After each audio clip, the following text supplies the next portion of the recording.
All right, everybody, here you go out there. Welcome to the MURF and EDUBBS Sports Show. Me and E are back live. It's been a little bit of a weeks, but we're back. Hold on, let me send an invite there. Let me get E involved here. Waiting for him to chime on. What's up, bud? E, there. I'm here. Hey, what's up, dude? Well, You excited? yeah, long time no speak, Murph. It feels like a month since we last spoke, right? Yeah, probably about 2 weeks. It's like you've been hidden in that dungeon doing some accounting work. Was it tax season or something for you accountants? There's a lot of work to be done, but thank God it's Friday, and I think talking sports will be the best medicine for me right now. So looking forward to a good show tonight there, Murph. Oh yeah, absolutely. And maybe some people coming on live. It's real windy out there tonight. I think my house is going to blow down.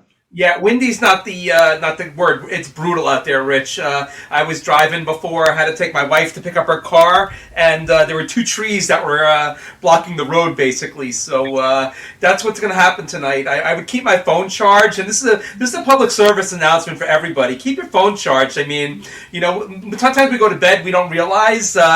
Especially on a night like tonight, the winds could be sustained up to 50 miles an hour. We could have blackouts. We could have a blackout during our show there, Murph. How would you like that? That would be weird, right? That'll be great. We won't have a blackout. We're hooked with the batteries, dude. We're going to keep on going. We'll keep plugging through. Anybody with a battery can chime in with us if they're bored. Yeah, that's right. I have my phone fully charged, so I'm good to go. But in all seriousness, Mount Washington. I know. I'm waiting for you to break my chops and try to get me into the 20 whatever century. We're not going to have any Wi-Fi, so we can't do our show. Yeah, exactly. In all seriousness, though, Murph, Mount Washington, 100-mile-an-hour winds, wind chills 100 degrees below zero.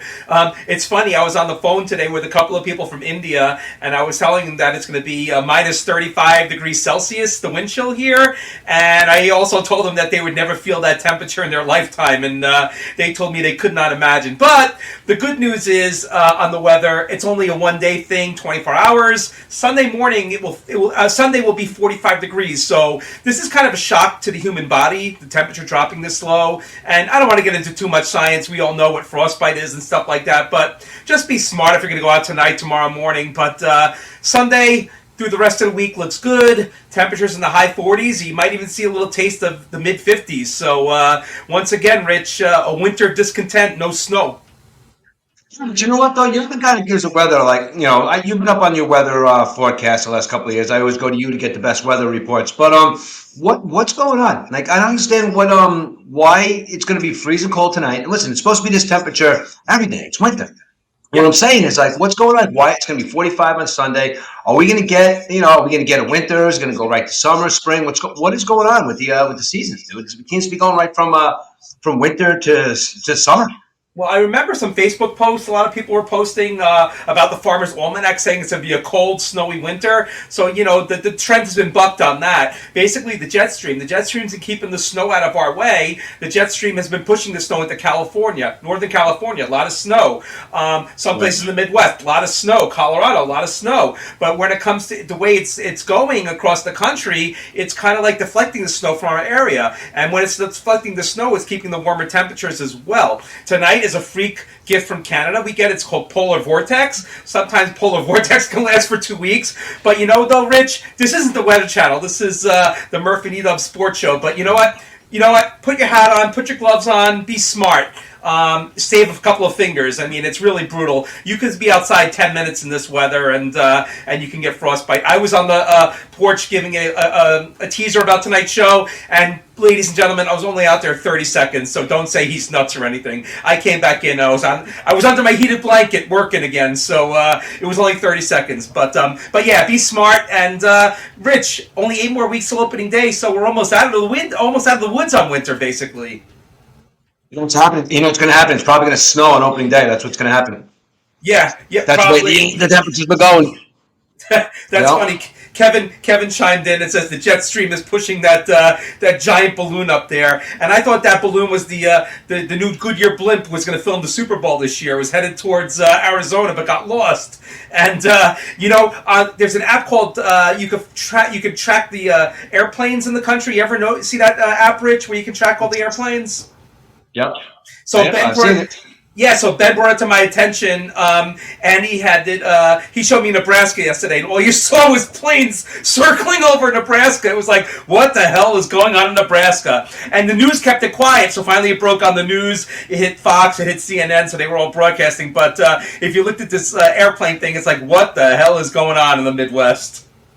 I don't know. There's something going on. I mean, maybe there's something in the water. I don't know what's going on in this country, in this world. It's like, the seasons are all screwed up. The animals are acting all crazy. People are acting all crazy. I don't know what's going on, man. But I don't know. I guess a lot of people in charge of other things, Yeah, and then somebody told me. Somebody told me it was the balloon provides free Wi-Fi for those who cannot get Wi-Fi. So can you imagine China sending a balloon to the United States for people to get Wi-Fi and stuff? And tell me they're not going to tap into that, right? Wi-Fi for the people that are here to tap into, their spies or something they got going on over here. I don't know. They pay people a lot of money to figure that stuff up. Me and you are paid, not even we're paid. Me and you are discussing sports. I wish they pay us a lot of money to figure out some of these conspiracy theories. I know my sister's out there listening right there. I know my niece Michaela has a bunch of conspiracy theories that she would like to discuss on our show. And now we got to get you on with that, Michaela, because I thought of another one. I'll talk to her when I see you tomorrow. So my niece is all about the conspiracy theories, dude. It's pretty cool. We had a good conversation the other day. Oh wow, look at that. So getting back to sports, I'm driving down Route 52 this afternoon actually, going to Beacon, and I saw a big billboard. You know what the billboard said, Rich? I can only imagine. I know what it says, but why don't you let us have it? Yeah, I never seen it before. Congratulations to Pete Lyons. It was for Fishkill Little League, an advertisement. I've never seen Fishkill Little League advertised like that before. Kudos to those guys. Absolutely. Now I'm seeing a lot of that stuff around here too, and I've been pushing the Fishkill Little League, on here for the last couple of weeks. And Pete Lyons is getting the word out for Fishkill Little League. He told me, he gave me a little insight to some of the numbers they got coming in for the spring. And there's a lot of kids in T-ball, and there's a lot of kids coming back to Fishkill Little League to play, man. He's got those billboard. He's got that billboard. What is that, on 52, right? At that billboard? Yeah, it's 52, right going into Beacon. Yep, big billboard. It says you can play. There was a bunch of towns you could live in and actually sign up for Fishkill Little League and stuff. Gave the website. Really cool billboard. Really cool. Yeah, man, that's definitely a lot of it's definitely a lot of good stuff. Listen, if you guys are out there looking for something to do, man, come down and sign yourself up sign your kids up for Fishkill Little League, man. T-ball, they need coaches. I don't know if anybody out there listening, if you guys want to coach baseball, it's a great, I tell you guys all the time, me and E met there. Come down, sign you guys up for T-ball, baseball, coach, softball, whatever you guys want to do. Pete's doing a good job over there, man. You're absolutely right, Eric. Yeah, now, Rich, maybe we can go on opening day, interview some of the kids, ask them a couple of questions, favorite ball player, favorite food, all that stuff. So that would be cool if we could be able to do that, Rich. Yeah, absolutely. I remember a couple of years ago, maybe, I don't know, it was a long time by now. We were up in the booth, and I was announcing, I guess, the coach pitch all-star game. It was something, whatever, something to give the kids a medal. But they asked the kids what their favorite baseball players were. And, the kids went down the line, Derek Jeter, this one, that one. And for the life of me, I can't remember the kid's name. But when they got to his name, without even hesitating, he asked him who his favorite baseball player was, and he said Aiden Murphy. And Aiden Murphy was on the other side playing a game up at the majors, and he heard his name. He's like, Aiden Murphy. He's like, he heard all these names like Derek Jeter and this one and that one. My favorite baseball player is Aiden Murphy. It was pretty funny, actually. Wow, look at that, huh? Nice. That's very good. I want to get Aiden's autograph because he was a star that day, right? He's a star. He's is he in the Fishkill Little League Hall of Fame there, Rich, or what? If there was a Hall of Fame for Fishkill Little League, we would. Yes, he would be in there, definitely. We had a lot of good times there, dude. Absolutely. Aiden Murphy is number one. Yes, he is. I think I would go in for the best analytical guy on the coaching staff, right, Rich? Eric, I swear to God, when me and you started coaching together, that was such a load off my chest, man. I did not have to worry about any numbers, pitch counts, the score. I didn't. All I had to do was coach the kids. You had every single thing written down. You had to a T. I never had to worry about any of that. Or if anybody had a pitch count, well, say talk to Eric. Boom, absolutely, nothing to argue about. Eric had every number down pat. That was perfect, dude. I think I won a couple of games for you too, Rich, with the pitch count because I was able to get some of the star pitchers on the opposition out of the game. You know. Yeah, exactly. So my war record is pretty good in Fishkill Little League, I guess, right? Oh, I have to say it. Oh, absolutely. Yes. Yes, your war record wins above replacement. I wish someday somebody could explain what war was. But yes, Eric, if it's a high war, yes, your wins above replacement is definitely high. All right, dude. Yeah. So how you do? How was your week, Rich? How you doing? You doing good? My week's been pretty good. I've been pretty busy. Like I know my mom and my sister are out there listening. I've been back and forth with the family. I think my mom. I told you guys last week. My mom hurt her shoulder. I've been helping out a little bit. Helping my dad out too. So it's been a little bit of a crazy week. But hey, listen, that's what we're here for, man. Right? We're here to take care of our parents when they need us. Yeah, it's So funny you guys are going to get better real soon, and we're going to be back on track, guys. Mom and Dad, you guys are going to get up real soon, back on track, and that's what we're here for. exactly. Yeah, same here, Rich. We went to my mom's house last week. We were celebrating her birthday. My wife's birthday next week. My mom said to get some prime rib. We went to Adam. I went to Adam's in the morning. I got 8 bones of prime rib, and I didn't realize when the butcher took it out and had it on the counter, it was 23 pounds of meat. So yeah, I think I've seen enough steak now or prime rib for at least a month or 30 or 3 months, whatever. So I'm done. What was the biggest? Let me ask you a question now. Your steak guy? What was the best and the biggest steak you've ever had? The biggest steak I ever had was 48 ounces, Rich. Well, now, Right here. necessarily the 48-ounce steak. Now, necessarily just because it's a big steak doesn't necessarily mean like the best steak you ever had, right? Because I've had a pretty small piece of filet mignon that was the Yep. best steak I've ever had in my life. So it's really not the size that matters. It's obviously the cut of meat, right? Oh yeah, no, it was the cut, Rich. It was right here in Fishkill, right on Main Street, Italian restaurant La Conda. It was a 48-ounce porterhouse, and I think it was Pat LaFrida's steak. Now Pat LaFrida delivers to City Field. They do that steak sandwich there. It was probably the most tender steak I ever had. It was cooked to perfection, and the people in the restaurant watching me eat this thing, I was a hero when I left the restaurant. They were all asking me questions. They were interviewing me practically, and one guy said he couldn't believe I could eat that much and not even be that a size of a person that could eat that much of a steak, you know. But yeah, I nailed the steak, the potatoes, excuse me, the vegetable, and of course dessert, and all washed it down with a Diet Coke, Rich. Now, you're not a big movie buff. Do you ever see the movie The Great Outdoors? Oh, is that where he ate the grizzle with John Candy, right? He ate the The 92 ounce, right? old No, the old 96er, dude. The 96 ounce 96er, piece of the meat. The old 96er. 96er. Yeah, yeah, and he left the grizzle, right? 96. He had that little piece Oh my of god, that was so funny. That yeah. was a good movie, man. John Candy. Yeah, another guy died too soon, man. He was very funny. He had a lot of funny movies. That guy. Yeah, planes, trains, automobiles. There was also that one where he broke his leg. They were on vacation. Was it Summer Rental was called or something like that? Summer Rental. Yes. Yeah, Cannonball Run. No, that wasn't. No, yes, he wasn't a Cannonball Run. That was Dom DeLuise. I get them confused sometimes.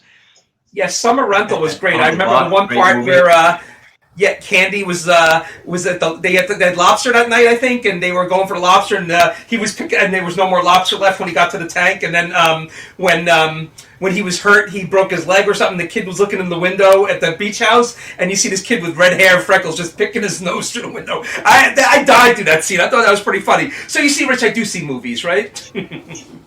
Oh my god, I'm so happy that you saw that movie. Finally, you could chime in on a funny movie. Oh my god, that was great. I was talking to the Amish Outlaw the other night. I don't know if you guys heard. He never saw The Godfather. I couldn't believe it. Wow. Wow. Well, speaking about movies, Rich, the number 30, I want to talk about that for a sec. And there is a movie that I know that I specially notified in the number 30 thing this week. But first of all, the number 30, I said it seemed like we haven't spoken 30 days. Is that true, Rich? It seems like that, right? Yeah, and it's not 30 Definitely degrees seems out. like it, dude. Yeah, it's not 30 degrees outside, but it might be 30 degrees Celsius. minus 30 degrees Celsius tonight, like I said, with the wind chill. Here's where we go with the movie Red Rich Back to the Future. Marty McFly traveled back 30 years in time, if I'm not mistaken, correct? Yes, you did. Absolutely. So cats have 30 teeth. The Greece cut the Greece country code for calling is number 30.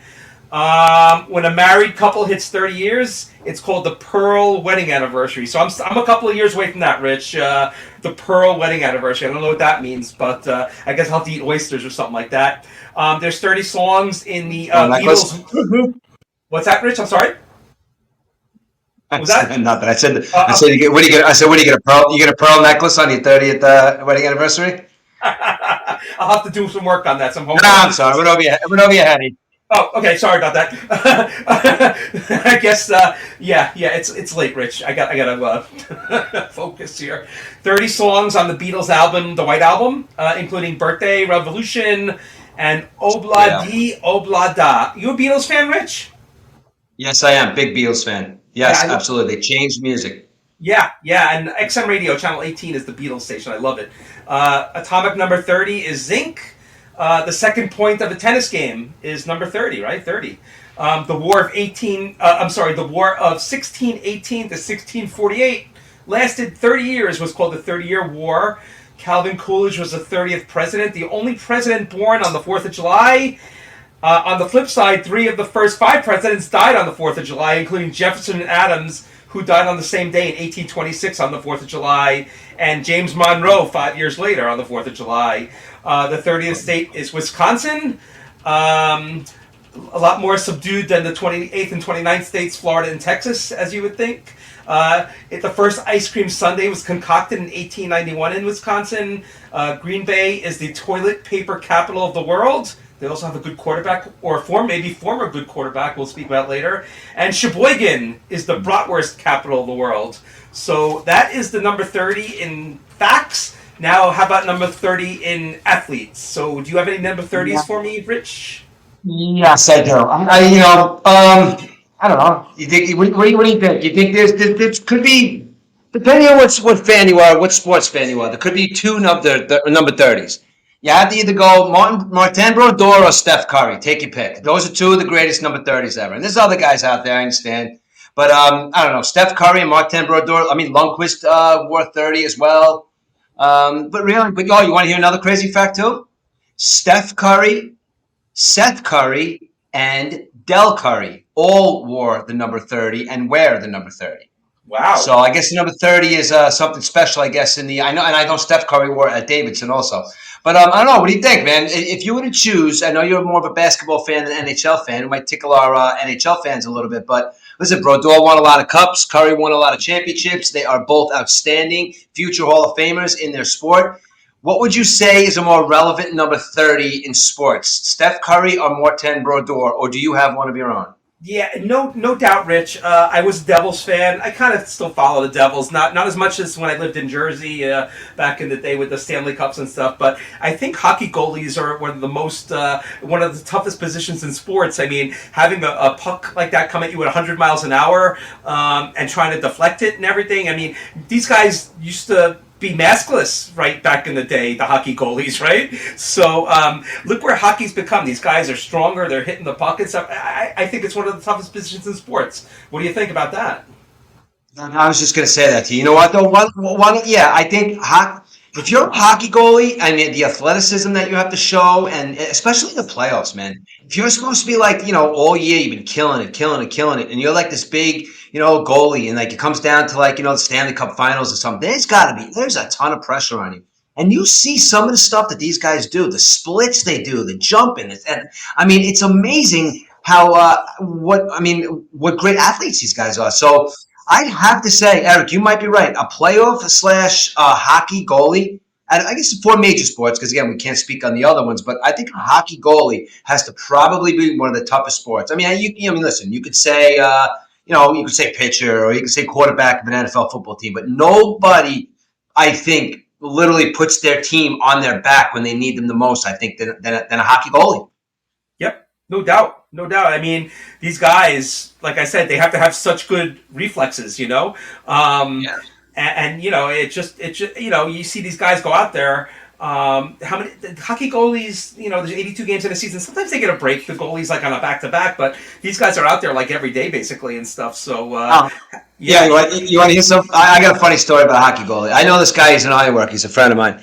I won't give his name out, but he's an older guy. He's pushing 60. He may even be 60. But the point I'm making about this guy is he plays hockey.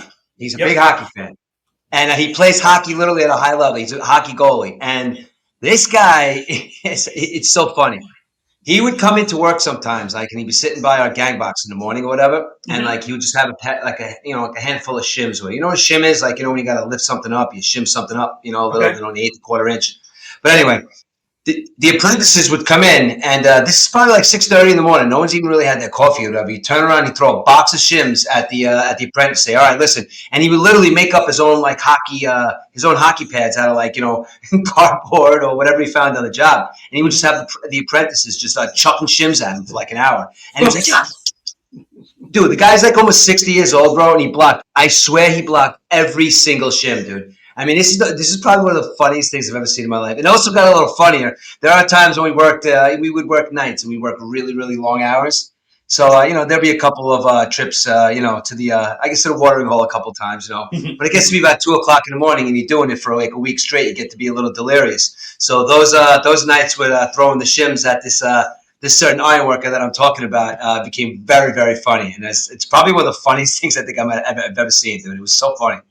Who was it? John Van Beesbrook? Nah, he's a Ranger. He's a big, maybe he's a big Ranger fan. I don't know who's a big Ranger, but I know he's a huge Ranger fan. Yo, I would love to get this guy on our podcast, bro, but I don't know. He might be a little too much for us, bro. He is funny as hell, dude. But Wow. we need about a 3 or 4 hour podcast for this guy because he would definitely talk for hours. But he's got some funny, funny stories. I'm telling you, he still goes on these trips, dude. He goes down to Florida. He goes out to wherever they're having these over 50 tournaments. And they go down there, and his team kicks ass. It's funny. Still playing, huh? Wow. He still plays, dude. It's unbelievable Wow. to me. He still plays. Wow, that's great. That's great. Yeah, almost like Gordie Howe, right? Gordie Howe, he played into his 60s, right? It seemed, right? Remember that he was playing with his sons on the ice and stuff. Did he play? Yeah, yes, I think he did play till that old. Yeah, absolutely. What's his name Yeah. just died the other day? Hull died. You guys cover the WNBA. See, Yeah, we'll definitely have a preview with the WNBA coming up. Yeah, definitely. Rich, I think we talked more hockey in the past 5 minutes than we have all 30 episodes right now. You think, right? You see, we talk hockey. I said playoff hockey is the absolute best, but fuck. Actually, Rich, who do you think's going to win the USFL this year, the championship? I got the Generals. Oh man, I know. I told you this last time. I can't get in. I can never get into the USFL. I don't know why. Not to lack of. It's maybe just too much football. I don't know. No, Rich, it's even. You got all these teams, right? You got the New Jersey Generals, and you know where the New Jersey Generals play their home games in Birmingham, Alabama. You can't even go to see one of these games. It's crazy. I mean, it's not like the old USL where they actually courted NFL players. This is more like a developmental league. And actually, there was one guy in the USFL who played last year that actually had a good season with the Cowboys. So there are some guys getting noticed. So you notice football is like the only sport that doesn't have a minor league. So you could consider the USFL being a minor league to the NFL, basically. So the minor league is college. College is the minor league. Same with basketball. Yep. Basketball and football. The minor league is literally the minor league is college. That's kind of like how I look at it. Yep. Oh yeah. No doubt. But I guess these undrafted guys get a chance to show what they got and stuff. Who knows? But yeah, getting back to the number 30, Rich, you've missed one. You missed a very popular one, Mr. Nolan Ryan. How about that? Oh my God! I can't believe. Yes, I forgot Nolan Ryan. Oh my God! You know what? I have him written down too. He was my number one there too, and I don't know why I perused right over him. Yes, Nolan Ryan. Yeah, Nolan Ryan, 324 wins, 7 no-hitters, definitely a number 30. And Orlando Cepeda, called the Baby Bull, had a great career with the Giants over at first base. Terrell Davis in the NFL, 2-time Super Bowl champ.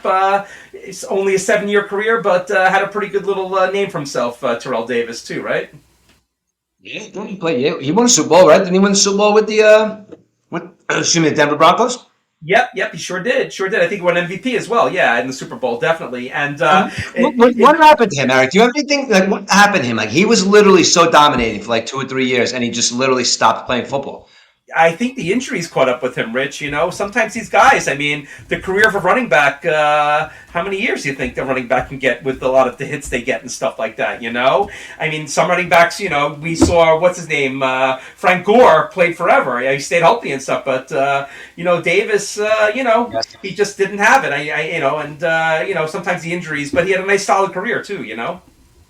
Running back's a tough position to play in the NFL. I mean, and you know what sucks about that is that it's becoming more and more like not an irrelevant position, but it's becoming more and more like we're past these days of like the Adrian Petersons coming up, anticipation, and Barry Sanders and all these guys like these running backs like coming into the NFL. I think we're kind of.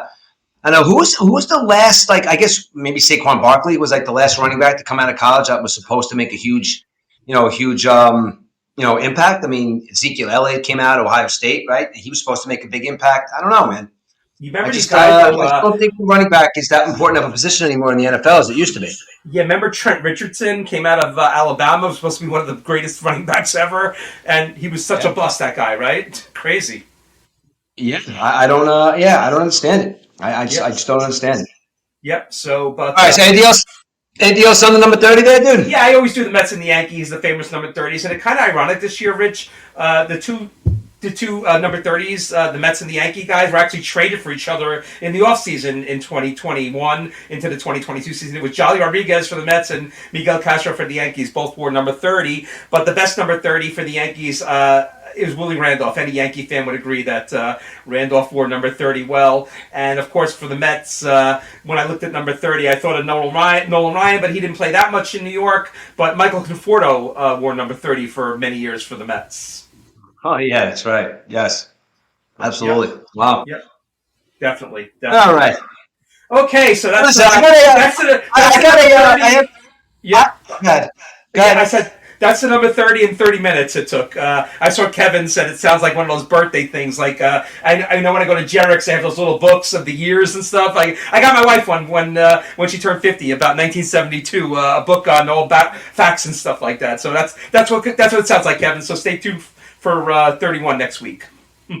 Perfect.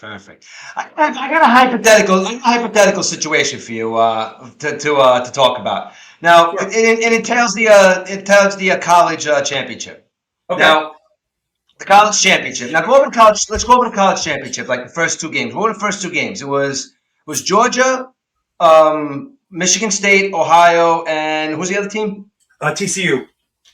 All right, now TCU and Michigan, right? TCU played Michigan, right? And Ohio State played Georgia, right? Georgia. Yep.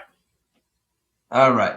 So the point I'm making is now let's just say hypothetically speaking, Michigan, they lose, and let's hypothetically speaking that Ohio State goes on to win the national championship and they beat Georgia. Okay. Now Michigan State's over there in Michigan. And they're like, holy shit, we were in the top four. And, Ohio State, they won the national championship. You know what? Why don't we raise the flag for Ohio State on our campus? You know what? Let's say, it'd be a nice gesture, I think. I think Ohio State, the Buckeyes would like, I think, if you raise their flag in honor of the Ohio State Buckeyes winning the national championship on Michigan Wolverines. Now, come on, man, you think that would be a nice gesture or you think that would be something like that? That'd be silly, right? That would be silly for a reason because it's done on a campus. It's not like a state thing. It was just done on campus. It's kind of different when a school does it. I think I know where you're going with this, Rich. But yeah, that wouldn't be a nice gesture. That would be silly. Okay, all right. Now, why though? Like, all right. So you obviously know where we're going with this, right? Yeah. So yeah, now, yeah.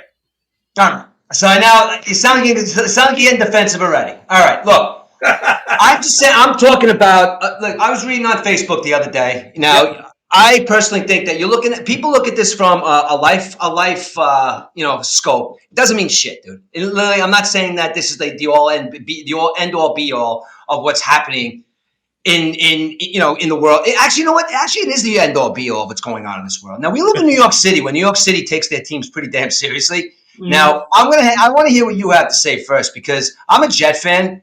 And listen, you're a Yankee fan, and you're probably. I'm gonna ask you to compare. Like, what if the Red Sox flag was flown in New York City too? But now I understand that your buddy over there on Facebook said it was a nice gesture, and you guys went back and forth, and you obviously you agreed with them and said it was kind of a nice gesture. Now you being a sports fan, Eric. Now I know you're passionate. And I don't know how big of a sports fan your buddy Howard is there, but I know you're a big sports fan.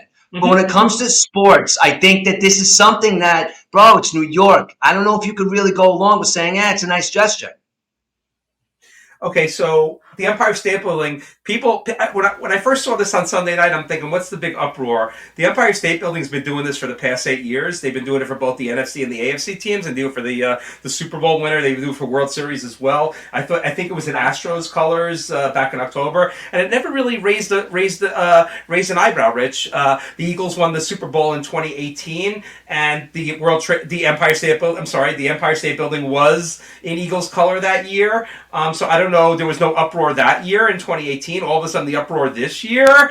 And like I said, there was some Chiefs. There was Chiefs colors after. It wasn't just a dig on New York, and I don't think there would be a dig. But let me take it back to the Empire State Building. I worked in the Empire State Building in 2 years. Before 1998, I worked in the Empire State Building. So before 9/11, I worked on the 20th floor. I was able to take the stairs up every day. It was some nice exercise and stuff. I do have one bad thing to say about the Empire State Building back in the day. It was owned by Leona Helmsley, the Helmsley family. Leona Helmsley was called Queen Mean, and boy, was she mean as ever, Rich. The air conditioner wouldn't go on till Memorial Day, and it would get shut off on Labor Day. So there were some times where we'd be sitting at our desks on the 20th floor. We'd be sweating our asses off because it could be 90 degrees in April and May, as we know. We'd open the windows up, and when we opened the windows up, it was kind of funny because you get that cross air ventilation, and everyone's papers would be blowing off the desk. It was pretty funny, but the cross ventilation, you could feel the breeze and stuff. But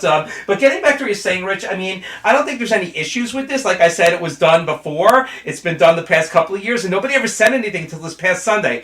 Now, I think social media blows it out of proportion, and there were guys in the lobby of the Empire State Building on Sunday night trying to storm the building. So I think our behaviors have changed over the past couple of years, Rich, as human beings. We take things a little too seriously, I think. But I think this was, and I'm going to let you have the stage in a couple of seconds, but I really don't see any problem with this. Like I said, they did it for the Red Sox in 2016. They put Red Sox colors on the Empire State Building when the bomb went off in Boston. But like I said, Rich, we both said a couple of months ago in an episode that sports have really changed. Like I said, I went to a Yankees Red Sox game. I saw Big Papi and Derek Jeter hugging and stuff on the field. And like I was speaking to a guy at work. He's a Red Sox fan, diehard Red Sox fan. And he was saying, we never saw this in the 80s, the 70s. The Red Sox and the Yankees hated each other. Sports are different now. And I think the players don't give a shit anymore about that. I think it's all about the fans now. I think the fans all get riled up about this stuff. You see the fights in the stands and everything like that. I don't think the players give a shit. All the players want now is their paycheck, Rich. And don't get me wrong, I'm a diehard sports fan. I love the games and stuff. But I think players just love their paychecks, and that's all they care. They don't care about the rivalries anymore. And you know what? Some of these guys don't even care about the team. We'll talk about Kyrie Irving later. He doesn't even care about his team, But I'm just saying, I don't think it really mattered and stuff. I mean, it might, Giants and Jet fans might get a little upset, but like I said, in 2018, nobody raised an eyebrow. So that's how I feel about it, Rich. I think you're 1,000% wrong. I think honestly, because and what about who did the Philadelphia Eagles beat the week prior? They beat the New York Giants. Now, again, I'm going to look at this. I'm going to speak about this passionately from a sports fan perspective. I'm not going to look at it from, like, in the grand scheme of things. Listen, yes, it doesn't mean shit. There's a lot of crazy things going on. But we disappear from those things to go to sports, and we have our sports rivalries. Dude, this rivalry went back from 1933. It's known as the biggest rivalry in sports, okay? Second biggest rivalry in sports history since 1933. They've been in the same division since 1933. A guy named Chuck Bedard almost killed Frank Gifford, knocked Frank Gifford out for 18 months. He wasn't even able to come back. Herm Edwards picking up the fumble. Numerous fights throughout. The goddamn Eagles had a jail at the vet to arrest the fans. And again, I know you're talking about the fact that the players don't give a shit. I'm not talking about it from the players' perspective, because you just hit the nail on the head before. We talk about this all the time, and Michael Jordan talks about it all the time. The problem with competitive nature in sports is everybody wants to be each other's friend. So you know what, though? No Empire State Building. You can't put the hated rivals of the New York Giants up there on the Empire State Building. Listen, I don't know the history. I didn't go too far into it, but I just want to know, you could tell me after, do any other, would somewhere in Boston put the Yankee colors up in the middle of Boston if the Yankees won the World Series, dude? I mean, come on. I'm looking at it from a sports perspective and a ball breaking perspective. I'm not looking to go beat nobody up because they throw up. I'm just looking at it as a total. I actually think, to be honest with you, I mean, from what I understand, you could probably pay to have those colors put up now. Now, maybe it was like a wise ass Eagles fan or something like that that said, "Hey, I'm going to pay $1 million to put the Eagles colors." It doesn't matter. But the fact of the matter is, when it comes to sports and these rivalries, it's what we have. I'm not saying it's going to get violent. I'm not saying, I watched a video of a big fat guy literally throwing up on a little girl at a Philadelphia Phillies fan because she had a Met jersey on. These Philadelphia Phillies fans and these Eagles fans, and listen, I'm not saying New York fans aren't animals either. Like, we have our share of animals too, but it's a well-known fact that the Philadelphia Eagles fans, they're animals. I mean, some of the stuff, they yell and they scream. And again, don't get me started on some of the stories that a lot of my buddies tell me at Ranger Flyers games. I mean, that's not the aspect I'm talking about. I'm just talking about some competitive banter and how disrespectful it is to fly another color, especially of a team that has been your rival since 1933 and just beat you and kicked you out of the playoffs. They kicked you out of the playoffs. They literally embarrassed you off the football field. And that's the flag that you're going to fly on the Empire State Building? I don't know, man. To me, it just sounds like it's a little, we got to keep some kind of us against you mentality. Everybody can't get along at all times, man. Like you're saying about how the players don't give a shit. I think you're right. The players really don't give a shit. And we are going to go into a couple of players, during the NBA, who I really don't give a shit. I think they're naturally talented and gifted, but they don't give a shit. But I think there still has to be some kind of history with rivalries, and it has to be some kind of stuff for sports fans to talk about. And again, I'm not thinking about putting a knife in the guy's chest that flew the colors, but I'm also thinking, listen, New York, I understand, but listen, guys, they flew the Eagles colors. I'd be pissed if they flew the Patriots colors. I'd be pissed if they flew the Phillies colors. But again, it's something for us to talk about. But I'm very surprised at you, though, dude, by your answer about how you're not really ticked off. But I'm very surprised at how you said, when your buddy said there's a nice gesture. Oh, it's a nice gesture. No, it's not a nice gesture. It's stupid.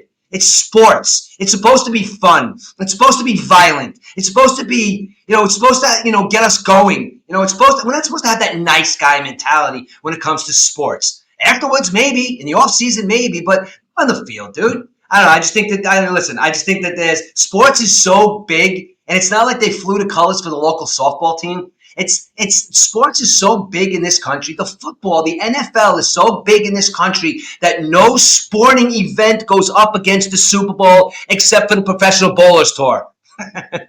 And they got balls, obviously.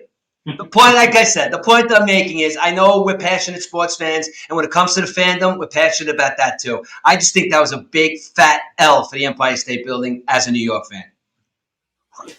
Yeah, but Rich, they did it for the Chiefs too. So are you saying I don't care if they did it for the Chiefs. You're missing my point. You're missing my point. I don't care if they did it for the Chiefs. Are the Chiefs the rivals of any New York team right now? No. The Eagles are a long-running rival of the New York Giants. I don't care if they did it for the Chiefs. As a matter of fact, I want to see Pat Mahomes win the Super Bowl this year. I'm not saying he's going to or not, but you're fine. But you know what? Then don't do it for anybody. If they do it for the Chiefs, I don't care. It's not a direct slap in the face to New York fans because we don't care about the Chiefs unless we're playing them in the Super Bowl. What about for Rutgers? They did it for Rutgers in the past too. Rutgers is a New Jersey school, not a New York school. You got St. John's. How do you think the St. John's alumni feel about that? Now you're going down to college, huh? You want to get a little more? What about Fishkill Little League and East Fishkill? What about them flying each other's flags? Wow, you're really going down. I can't listen. I'm a little surprised at you. That's all right. A little surprised at you. That's all. It's okay. Anyway, what? But Rich, please follow the Empire State Building on Twitter. Don't diss the Empire State Building. It's still a great place to go to.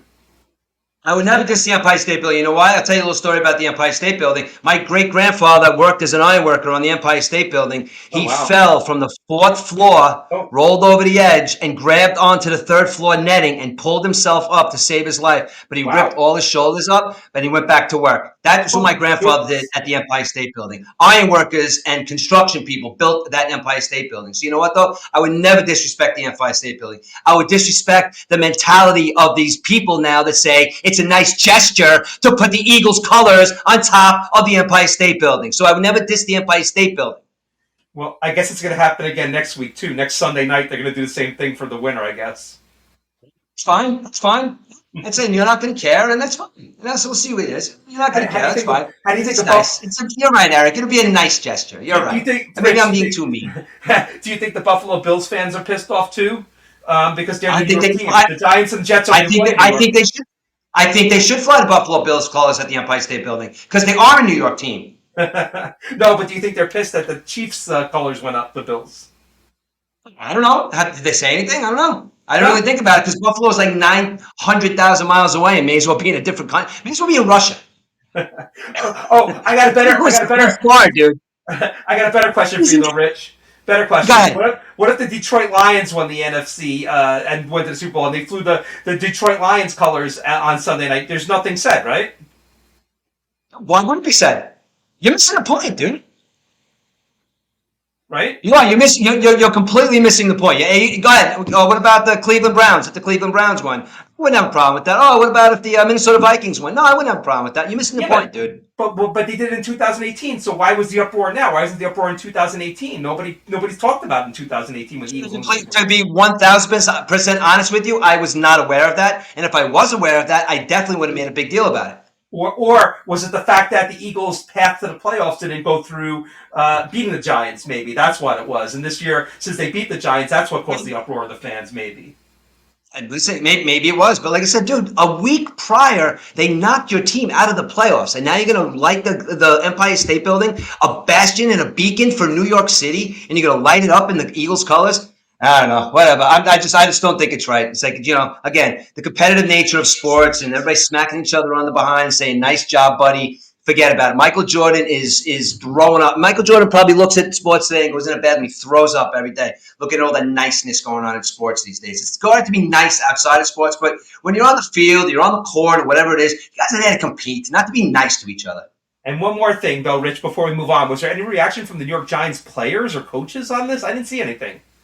But that's the thing. It doesn't matter. I'm not talking about the players, the coaches, the organization. I'm not talking about them. I'm purely talking about fandom. Fandom. New York fandom and Philadelphia fandom. There are big-time fans in those cities. I'm not talking about the players. Because you know what? Because players are recycled this day and age anyway. There's no homegrown players anymore. You're lucky your boy Judge signed, or I would have been all over him. Players don't stay anymore. I hope Alonso is going to stay in New York, but they don't stay around. So it's really not the players anymore. So what it has to be, the fans have to pick up the slack, and the fans have to continue to be fans. So you know what, though? I don't care if the players said anything about the colors, because they don't care either. It's the fans that I'm talking about. Aaron Judge, if he would have left the Yankees, that would have I would have had an hour on that alone, hour and a half. Thank God, Aaron, you stayed. My voice couldn't handle it that long. Yeah, I told you I'm happy he stayed, man. I'm happy Aaron Judge stayed. It's good for New York. Yeah, no, that Really is. is. Yep, exactly. And I hope to see the Yankee colors on the Empire State Building this year. Oh, Philly fans threw snowballs at Santa Claus, dude. They threw snowballs at Santa Claus. How about this? Mr. Nice Gesture? How about listen to this, okay? What is this? Do you know who Chief Z is? Who? We're going to do Chief, what was it? Yeah, do you know who Chief Z is? Chief Z was the mascot for the Washington Redskins back in the 1970s, okay? Ah. He would show up to the games and he'd cheer for their team. Do you know what the Philadelphia Eagle fans did to him in 1978? No. They literally taunted and yelled at him the entire game and decided to, when he left the stadium, to beat the shit out of him and break his leg. I'm sorry, Shannon. I see you watching and I cursed and I apologize. But, oh no, that's not Shannon. I thought that was my wife, Shannon. It's my cousin, Shannon. But anyway, and I lost my train of thought. Oh yeah, okay. Guy goes to the hospital. He's in the hospital for weeks and weeks. He gets out. He's got a broken leg. He's in a wheelchair. You know what? Like a bonehead, we all know he shouldn't have done this. But hey, Chief Z decides to go next year to another game. You know what the Philadelphia fans did to him? He rolled in on a wheelchair. Some big fat woman got a beer and spit on him and threw a beer in his face. That's what this guy gets from the Philadelphia Eagles fans. So when I say that you're missing the point about the players, it's the fans, dude. This is the kind of shit that these guys do. Right. And Chief Z! I just saw it for the cities, though. I didn't think of the fans or anything like that. But for the cities, I mean, but sometimes the fans take it up a notch and stuff. And don't get me wrong, New York fans aren't angels, though, Rich. Right? What's up? I've seen New York fans go crazy too sometimes at Absolutely. Yankee games. Listen, Yeah. I I mean, am 100% not sticking up for New York fans. and, As and we all then know, and New then York Rich, fans are rabid as well. You see Yankee fans fighting Yankee fans and Met fans fighting Met fans. They fight their own fans, and it's crazy to watch. There's a website on that where you can watch fights at different games and stuff like that. It's just so bizarre how these fans just root for the same teams fight each other. It's a crazy world we live in, Rich. What about this? I'm just like, I got one more note I want to point out about these Philadelphia Eagles. What about Doug Peterson? What Doug Peterson did to the Giants? Come on, man.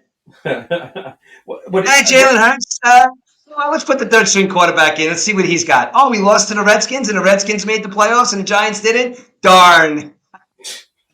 And we went on to win the Super Bowl. Oh, no, they didn't win the Super Bowl that year, did they? I don't know. They went on to do something that year.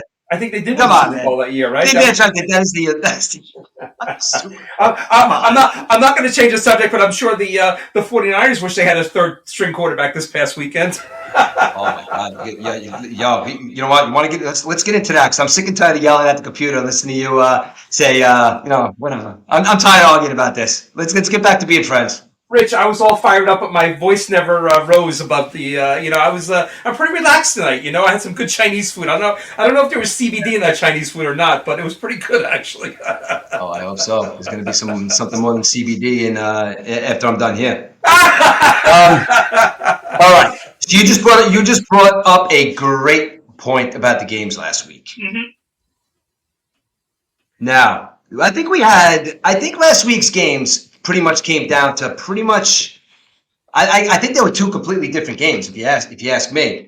Now, I'm gonna read something to you about why I think that the 49ers lost, and tell me what you think about these stats here. Some stats that that you wouldn't really just look at normally. You got Brock Purdy tore his UCL. He was 4 for 4 with 23 yards, and he goes out. But that's not the stuff I was looking at. Through the entire game, the Eagles had 25 first downs. 49ers had 11. San Francisco had 11 penalties for almost 100 yards, 3 fumbles. The Eagles were 4 for 4 on fourth down. Time of possession, almost 38 minutes to 21 minutes. Now, that stuff right there is what wins football games. I don't really care what football team you are, but with all those stats right there on top of everything else, the Knicks had no shot, dude.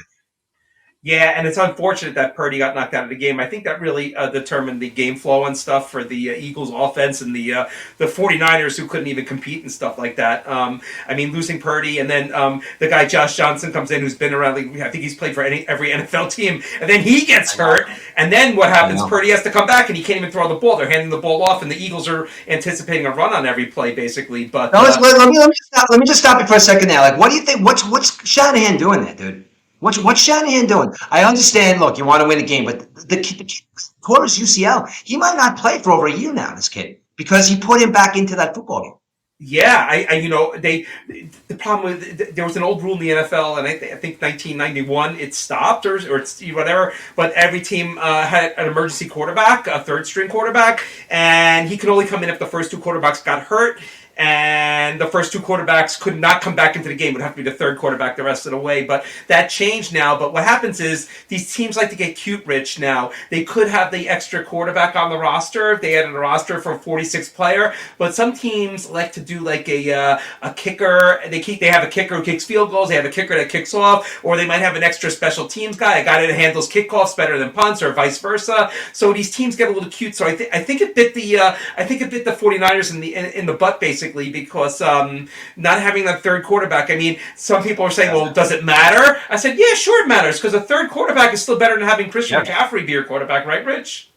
Oh, you're damn right, yeah. And Christian McCaffrey basically did everything except play quarterback the other day. He did everything he could to win that football game.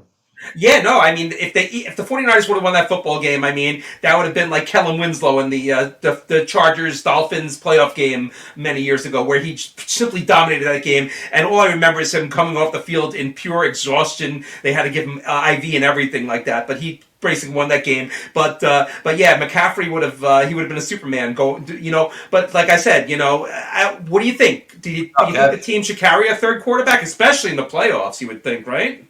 It should definitely. Well, obviously, the 49ers are definitely an example of that. They should definitely. carry the third quarterback because this kid Purdy he's going to be out for a year now. And look, like I said, the kid was 4 for 23 yards, and then he gets hurt. Now, again, Kyle Shanahan, obviously for what you said, I guess he's got to put him in. I don't know, but what's going on? Like, with some of these quarterbacks, if you go back to what happened with Tua with the Dolphins, with all those concussions, like, I don't know if it's I don't know what's going on. Like, why. Maybe the thirst to win, or maybe it's the quarterback himself saying put me in. I don't know, but I don't know. I think that might have been that's because this kid he might have he was on his way to having a pretty decent. He might have actually won that football game. You know what I mean? Because he was gelling with that offense, man. And then Josh Johnson comes in. Did Josh Johnson play for the Buccaneers at one point? Rich, he played for the Jets too. I know that. I'm saying that. He started his career with the Buccaneers. He was the backup to. Josh Freeman. Remember Josh Freeman, quarterback back then? But Josh Johnson. I mean, I remember having his football card too, or so. I don't know how I got it, but yeah, it's like Buccaneers, and he's had some resume. He's played in the Arena Football League, the European Football League, the Canadian Football League, the Australian Football League, the Antarctic Football League, the Mexican Football League. I don't think he owns a house, Rich. I hope he rents. It's funny about guys like that, though. If you're not going to be like a star quarterback and like win a Super Bowl, be backup quarterback or third string quarterback and with a decent arm, making a decent salary, it's got to be a freaking cool job, dude. Well, making $1.5 million a year, just traveling around the team. Maybe you'll get a chance to throw the ball, or maybe you won't. Yeah, look at Gard Minshew on the Eagles, right? He played with Jacksonville, now he's with the Eagles and stuff. And he plays once a year. He plays like week 16, week 17 when the team's already in the playoffs, and flies around and makes the nice salary and stuff to hold the clipboard. That's a great job to have, right? Yeah, that's it. Backup quarterbacks, good job to have. I don't know, bullpen catcher, like what's Yeah, with Yankees. It was on LinkedIn a couple of weeks ago. The Yankees were looking for a bullpen catcher. They had a job ad. You had to send your resume in. That would have been a good job, right? Yeah. So say Ben was a pretty good catcher. Let's sign him up. Yeah, but he'd have to wear the pinstripes, the wrong pinstripes, right? Yeah, I know. What's pretty weird about this game too, Eric? Did you see the beginning of the game when there was a little bit of a scuffle on the side there, and Nick Bosa getting knocked over on the sideline? I think he got hurt, man. He got rolled over, and he wasn't the same through the whole game after that. Yeah, there was something about Bosa, and another thing that caught my eye, Rich, was you're right, dude. He is lucky that's the only injury. Yeah, yeah. One thing that caught my eye too, Rich, is Jimmy Garoppolo. I don't know if you saw him on the sideline. He was in street clothes, and he was like smiling. His team's down like 20, 21 points plus, and he's there smiling and joking around. So he's definitely going to see an exit out of San Francisco, I would think, right? And so is we could go. I'm going to go talk about Derek Carr in a couple of minutes. Though, you see what Derek Carr said last night? I didn't see. No, I did not see what he said. Yeah, I guess he had a really good. I guess he had a really good showing at the skills competition or something. And the announcer said something to him, and his response was, "I guess that's why they're trading me."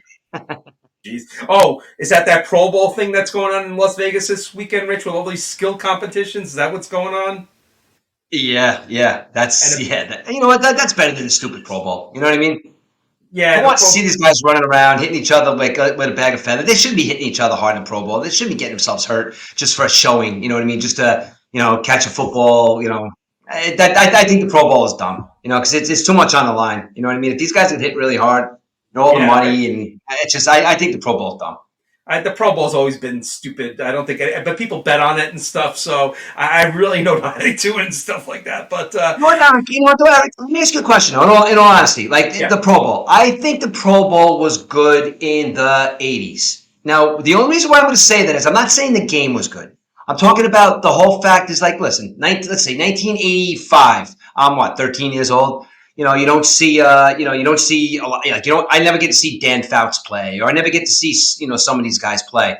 And when you come to the Pro Bowl, you turn on ABC, Wide World of Sports, and there's Joe Theismann and Dan Fouts and all these guys that you don't normally get to see on TV because obviously stuff's not syndicated back then. So you get same with the All-Star game in baseball. It's like, wow, you get to see a bunch of these guys that being in New York you don't normally get to see unless the team comes to your neighborhood, but. A lot of these players, it's just pretty cool. It's like, I love Joe Montana. Wow, look at Joe Montana. He's playing on the Pro Bowl.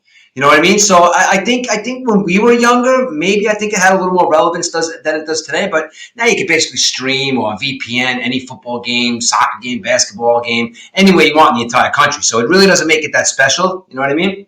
Yeah, and remember, like up a few years ago, they were still playing the Pro Bowl, and all these guys wouldn't want to go. So you were down to like your sixth quarterback. So the quarterback of the Pro Bowl wasn't even the best quarterback anymore. But yeah, back in the days, the players loved playing the Pro Bowl. Like I said, different times, different games and stuff. But I guess the players loved the trip to Hawaii, and they used to play it after the Super Bowl. So the Super Bowl players did show up in the Pro Bowl, where now they do it before the Super Bowl, so the Super Bowl guys never did show up. So it's different. But you know what? Like I said, I would watch the Pro Bowl about a quarter, 1 quarter, 2 quarters, and usually shut it off and stuff and say, hey, spring training's starting next week. Let's get on with baseball, basically.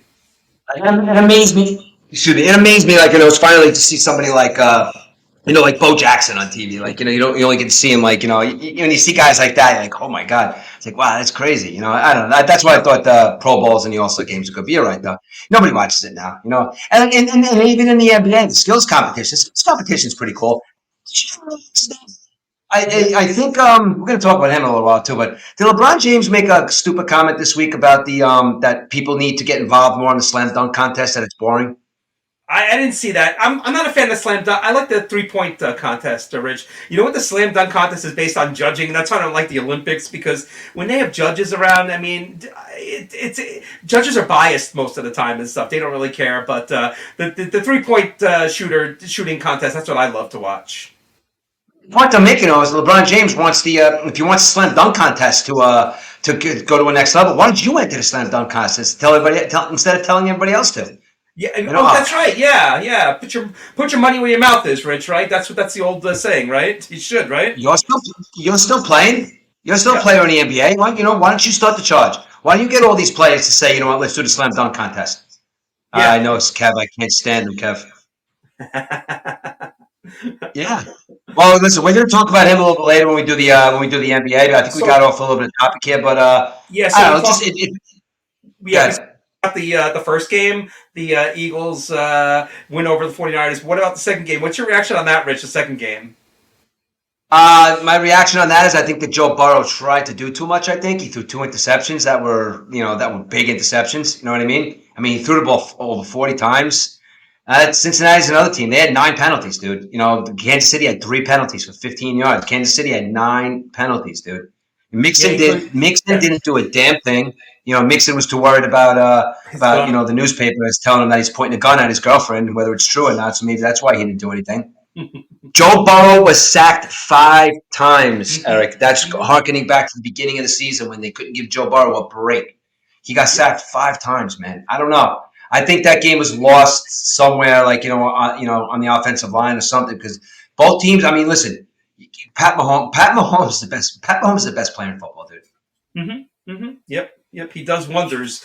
The offensive line for Cincinnati. I mean, they had the same issue in Buffalo, but the problem was the snow. So it was a little slower for the defensive linemen to get off the line in that game. Where this game, in nice weather, it was cold, but no precipitation, the defensive line was able to take advantage of the depleted offensive line for Cincinnati. And Burrow was running for his life, and they couldn't get a running game going. It seemed like they were using Samaj P. Ryan a lot too, and not Mixon. Mixon was like totally unheard of in this game, it seemed. But yeah, Mahomes just does wonders, Rich. And you got Travis Kelce and stuff, and even losing Tyreek Hill, the Chiefs didn't seem to miss a beat this year. It's crazy as it seems. But look who's going to the Super Bowl, the Chiefs, right? Crazy. That's the thing. Like, when you get certain players, like, there's certain players out there that just makes the team better. Like, Pat Mahomes loses probably one of the most dynamic wide receivers in football. It's like, all right, whatever, just slide somebody else in. You know why? Because I'm still going to come out there and play football. Pat Mahomes was limping that entire game, dude. Limping. Do you see some of the, like, I don't know how closely you watch him. Some of the stuff that he does amazes me. Do you see some positions that he puts his body in to throw the football to take pressure off, like a pain that he has in his knee, or like these upright throws he was making last week, just to kind of like take the pressure off, like what's going on, like in his lower half? I mean, he's amazing, man. And he threw for, what did he throw for? 326 yards, 2 TDs, and he was hurt, man. Kelsey had his 78 yards. I mean, the guy, he's just one of those guys. And I understand that, he still has Kelsey, and Kelsey's the best tight end of football. I do understand that. But I don't know, man. Plug somebody else in there and let's go. That's the kind of guy that Patrick Mahomes is. And it's gonna be a good game, but I don't know. Pat Mahomes in Super Bowl, Jalen Hurts. I don't know. I think we'll give our picks next week, but it's gonna be hard for me to bet against Pat Mahomes in the Super Bowl. Yeah, that's what people said a couple of years ago against Brady, right? but yeah, no, I just love the way he does it. Some of these plays, Rich, are like playground plays where he'll like be getting sacked and all of a sudden he just flips the ball and there's a receiver right there. It's crazy, how he does that. But yeah, I mean, kind of the best player in football, no doubt about it. I mean, there nobody, the Chiefs are there every year, but I guess there's a reason why the Chiefs are there every year for Mahomes. But I like this kid from Rutgers, Isaiah Pacheco, seventh round draft pick from Jersey. Kid, unfortunately, he had his brother and sister killed within a year of each other when he was growing up, but went on to Rutgers and graduated and made the Chiefs, and he's doing pretty good this year. Jarrett McKinnon was a no-show last week. He's been a no-show the past couple of weeks. Not in fantasy football towards the end. McKinnon was the star. But it seems like if the Chiefs get a running game going and keep Hurts off the field, I don't know. It's going to be a time of possession game. I guess the team with the most time wins. But like I said, we'll make our predictions next week. But yeah, I think the two number one seed teams, there's a reason why these two teams are number one seeds. I mean, people complain the Eagles had an easy schedule, but like we said in the beginning of the season, we thought the AFC West was much stronger too, and the AFC West turned into a dog division basically. So the Chiefs had a pretty easy route to the Super Bowl, but it's going to be fun to watch. And like I said, we'll give our picks next week, and So we'll finish off today's show with some other topics now. Rich, what other sports? I think. Yeah. It's going to be a good Super Bowl in the fact that I think, it's different in the past because Pat Mahomes is going to have to deal with an insane pass rush, dude. I mean, they are going to be hunting him down all day. And he's going to have to use his legs, and he's going to because he can. But with that, with that gimpy leg he's got, man, and the Eagles, rightfully so, I'd be doing it too. They're going to be hemming and hawing, smacking at his knee. They're going to be doing that, because when you got the best player on the planet, if he's not hurt, he's going to kill you. And that Philadelphia pass rush they're going to be relentless. They're going to be chasing them down all day. I mean, I think it's going to be, I think they got 80 sacks, Kev. I think the only team to ever do that was the 84-85 Bears. I think those are the only two teams in the history that have 80 sacks. They had Kevin put 70 plus. I just heard that stat today. That's insane, dude. 80 sacks, man. Yep. Crazy. Quarterbacks running for their lives. The way for Mahomes to get off that, maybe little dump-off passes to McKinnon, Pacheco, maybe they'll do that. He does have some weapons on offense. Marcus Scantling, they got the guy Juju Schuster from the Steelers. But yeah, it should be really fun to watch, Rich. I don't know if it's going to be a high-scoring game, low-scoring game, but, we'll touch on it next week.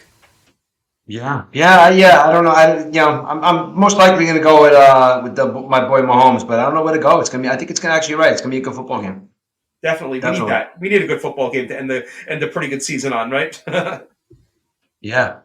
I'm looking at this thing here. I'm looking at this list here, Eric. There's a lot of teams looking for quarterbacks this year, dude. A lot of teams. A lot of teams, including our teams that we root for, Rich. Right? Yeah. Now. I was listening to Sports Talk Radio today, and let's get into this Aaron Rodgers thing a little bit because I'm being a big Jet fan. God, I would love it. If you're a Jet fan and you don't want Aaron Rodgers to be your quarterback, you need to have your head examined. Because right now, I think they should cut all three of their quarterbacks and just get Aaron Rodgers and maybe draft somebody in like the third or fourth round. Maybe you get somebody, but. The only thing that worries me about this Aaron Rodgers thing is, listen to this. Now, Derek Carr is obviously getting cut, right? So Derek Carr is getting cut. Now, Derek Carr is going to get cut on February 15th, right around there, right? He's got to get cut by then. That's when, Yeah. So now, I don't know. Now, I don't want Aaron Rodgers to sit here and, and play and start flirting with the Jets for, until opening day next year and then go to Vegas.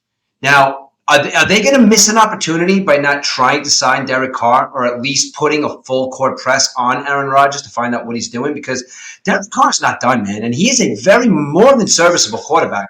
If you put two good wide receivers and an offensive line and a running game around him, I mean, I don't know. In a new position, Nathaniel Hackett, I don't know, man. I don't know. Do you offer Derek Carr a contract and not trust Aaron Rodgers' ayahuasca ass? You know what I mean? I don't know.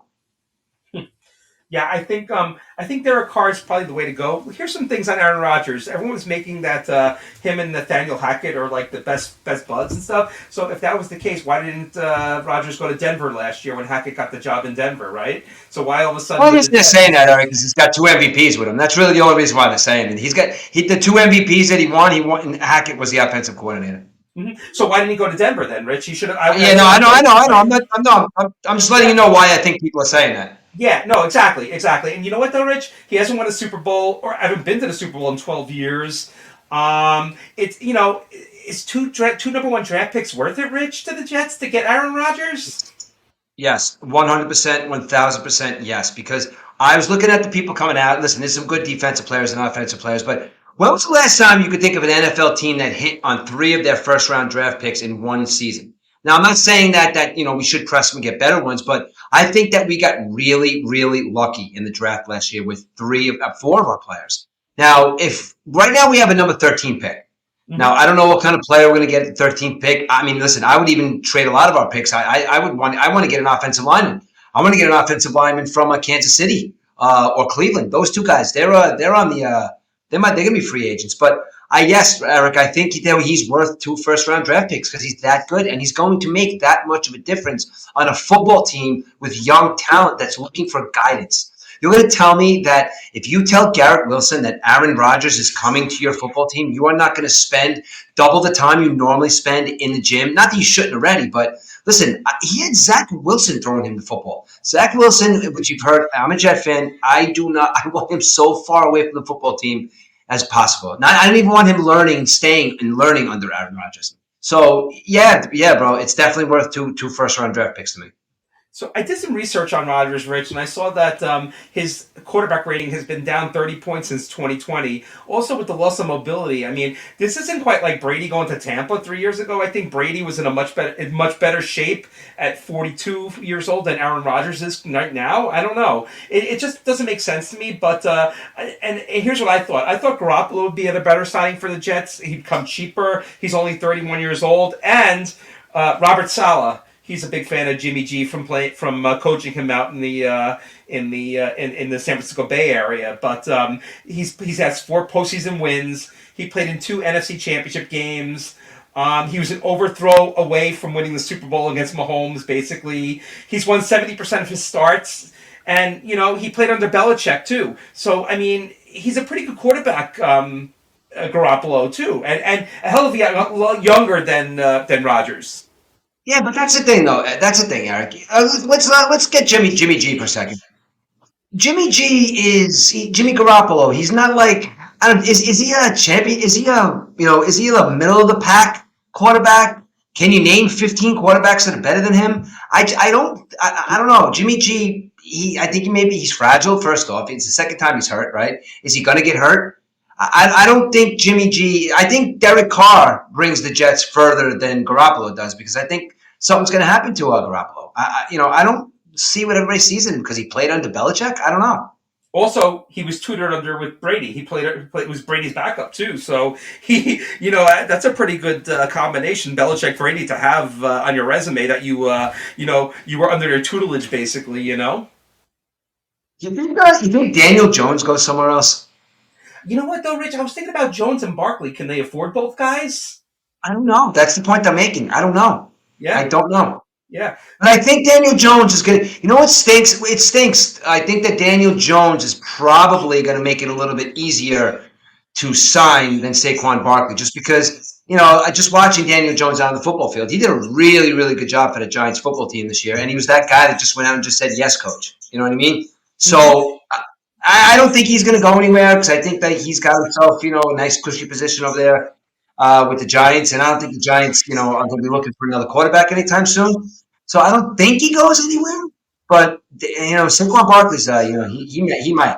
I don't think he goes anywhere, but if the right team, because again, like I said before, there's a lot of teams that are looking for quarterbacks, and maybe I don't know, does somebody take a shot on Daniel Jones? And here's another guy who's very interesting to me. And again, I'm not saying I want him, but I heard it today, and it was kind of funny.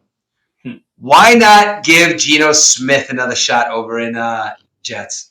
Wow, that would be interesting signing if they did that, right? He's a free agent as well, Geno Smith, right? God, jeez. You know what? No, you know what? Let me see Russell Wilson have a good season this year. You know why? Because I think Geno Smith got Russell Wilson. Russell Wilson spent his entire career with Mr. Pete Carroll. He was a great top-level quarterback. Leaves Seattle, and he just becomes Ciara's husband. You know what I mean? Now it's like, maybe it's the same. Maybe it's the same with Geno Smith. Geno Smith was kind of like a journeyman now. He's been around. He never had the big game. He never had a good season. All of a sudden, bang, he goes to Seattle. He's with Pete Carroll. He played great this year. I mean, some guys, you think that just like the system just works for certain guys certain ways. Well, what do you think the Sean Payton system's going to be with Russell Wilson this year? I think Wilson's going to have a much better year this year than he had last year under Hackett. It was a lost season for Wilson last year. Yeah, I think you know what? I think you're right. I think he is gonna have a good year this year with the right coach. Like I said, with the right coach. You know what I mean? I don't know. There's guys like your boy, like our boy Brady, who obviously could just go anywhere. You know what I mean? Or there's guys just like it doesn't matter where they go, they're just gonna win. But there's other guys that I don't know. Like maybe they're a product of their system. Yeah, and also Rich, you have Lamar Jackson out there too. He's going to be a free agent as well. What do you think about the Jets? I mean, the Jets can go that way too with Lamar Jackson. Yeah, Lamar Jackson would be great too. I mean, yeah, he's another. Where is he going to go? Like, is he going to? Are the Ravens going to sign him? Last minute? Like, I don't know. Are they going to give him that $300 million contract? And what is going on with this whining little guy over in Arizona? You are an amazing, athletically gifted quarterback. Why are you complaining? Nobody wants to go there because of him. Yeah, no, exactly. That's why Cliff Kingsbury left the country, basically, the coach. So he left too. But Rich, I was just jotting down some notes on the AFC quarterbacks. Listen to this list I have. You got Pat Mahomes, Joe Burrow, Josh Allen, Justin Herbert, Trevor Lawrence, Lamar Jackson, Deshaun Watson, and now Houston and Indianapolis are going to get the two studs coming out of college. Boy, the AFC is going to have some pretty good quarterbacks going forward, right? Yeah, definitely. And the AFC's the place. All the guys I just mentioned, Rich, are under 27 years old. All the guys I mentioned. It is, it's going to make for a lot. Like, it's going to make for a lot of entertaining football. Like, who's the next? Who's going to step up and be the next Brady and Manning combo? Like, you're going at it all the time, or the next, the two quarterbacks going at it head to head. Is it going to be Mahomes, and is it going to be who's it going to be? Allen going at it, Burrow and Mahomes, because Mahomes isn't going anywhere. Yeah, well, don't forget Trevor Lawrence, Rich. He showed a lot of maturity this year. And even though Justin Herbert looked lost, I mean, they have that new offensive coordinator at San Diego, or Los Angeles they just signed. So he might have a promising year next year, Herbert. He might pick it up a little bit. So, yeah, the AFC is quarterback. It looks like it's a factory of quarterbacks in the AFC right now. Yeah, absolutely. And if you want to look, going back to the Rodgers thing for a minute too, it's obviously going to be a trade. The Jets have the number 13 pick. Now, if you look at the draft and the way it's constructed this year, you got the Bears have Justin Fields. They're not trading with them, and obviously he's not going to go to the Bears. Houston, I think they're doing something. Arizona's got a quarterback. Indy's going to have a quarterback. The Rams, Vegas has the number 7 pick. That's the only one I might be worried about. And Carolina's got the number 8 pick. Those are two teams that might kind of swoop in, but Aaron Rodgers isn't going to want to go to those places. So, yeah, I don't know, dude. Yeah, and you said before he's not going to the NFC, right? If it were to trade, he'd have to go to the AFC, basically. Rodgers. Yeah, it's a trade. They're not going to trade him into the. They're not going to trade him, especially the same division. No way. Well, because I was thinking maybe Tampa Bay would be a good destination for Aaron Rodgers, believe it or not. Stop! You've had your Super Bowls and your whatever. I don't know what they're going to do. I don't know what your team is going to do though, man. They do got to do something. I mean, their backup. Who's their backup?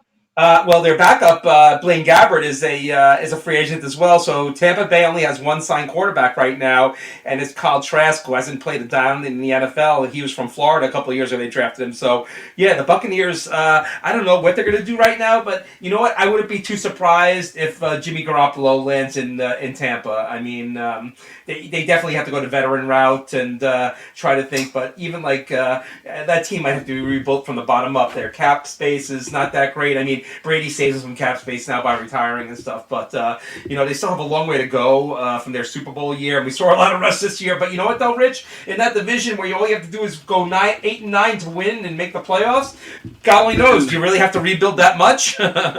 Yeah, I know. I think New Orleans is going to get better next year. I think the Taysom Hill kid. I don't know what he's going to do for that football team, but he's going to do something really good for that football team.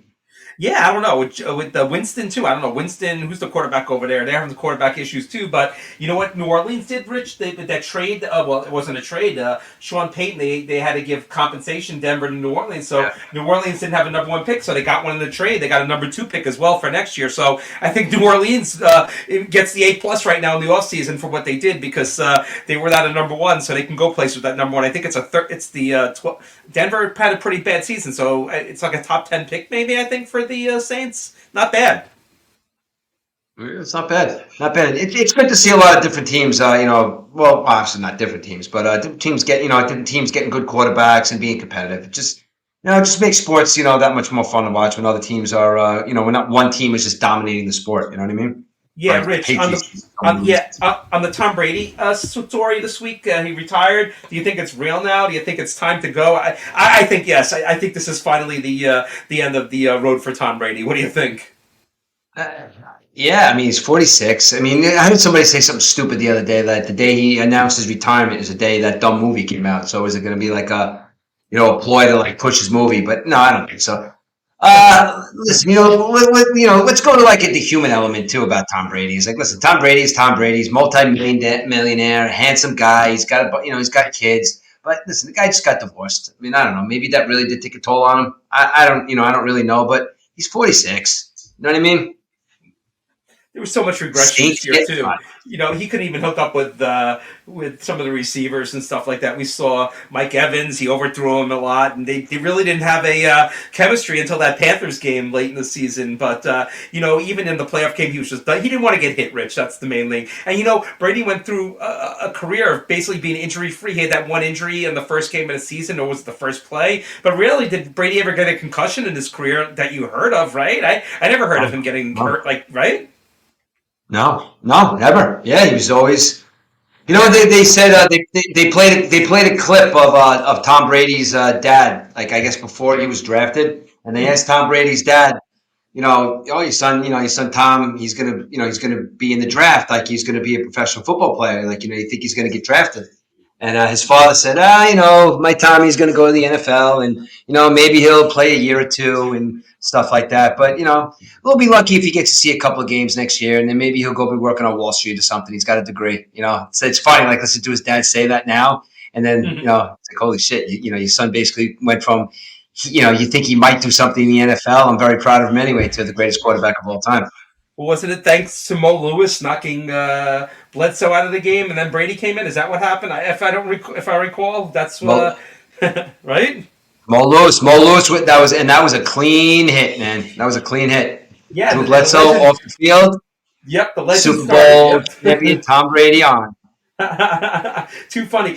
Tom Brady was a baseball player too, Rich. Pretty good baseball player at that.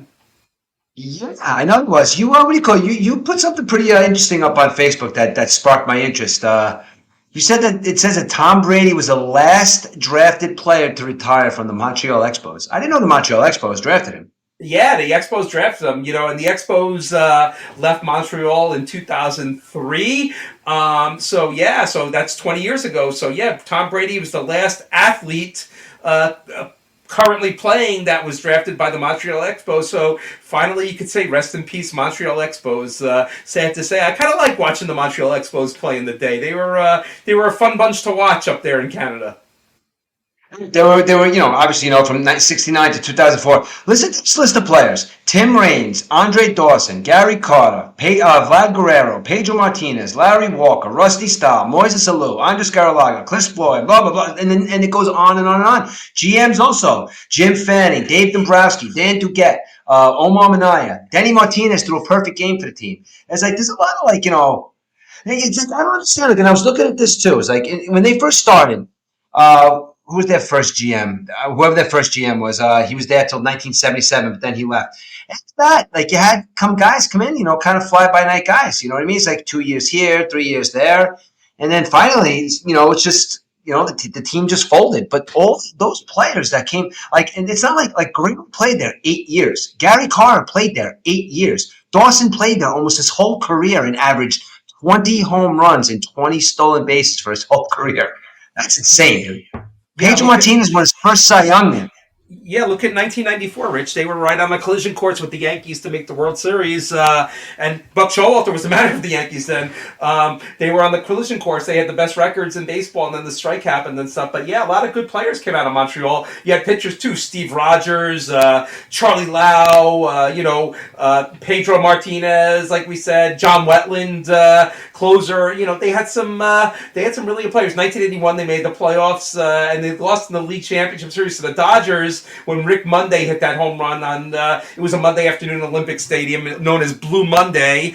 They really they really didn't have the capital to survive in Montreal, and I always give the story where my lovely wife and I took a trip in 1982 in April to Montreal.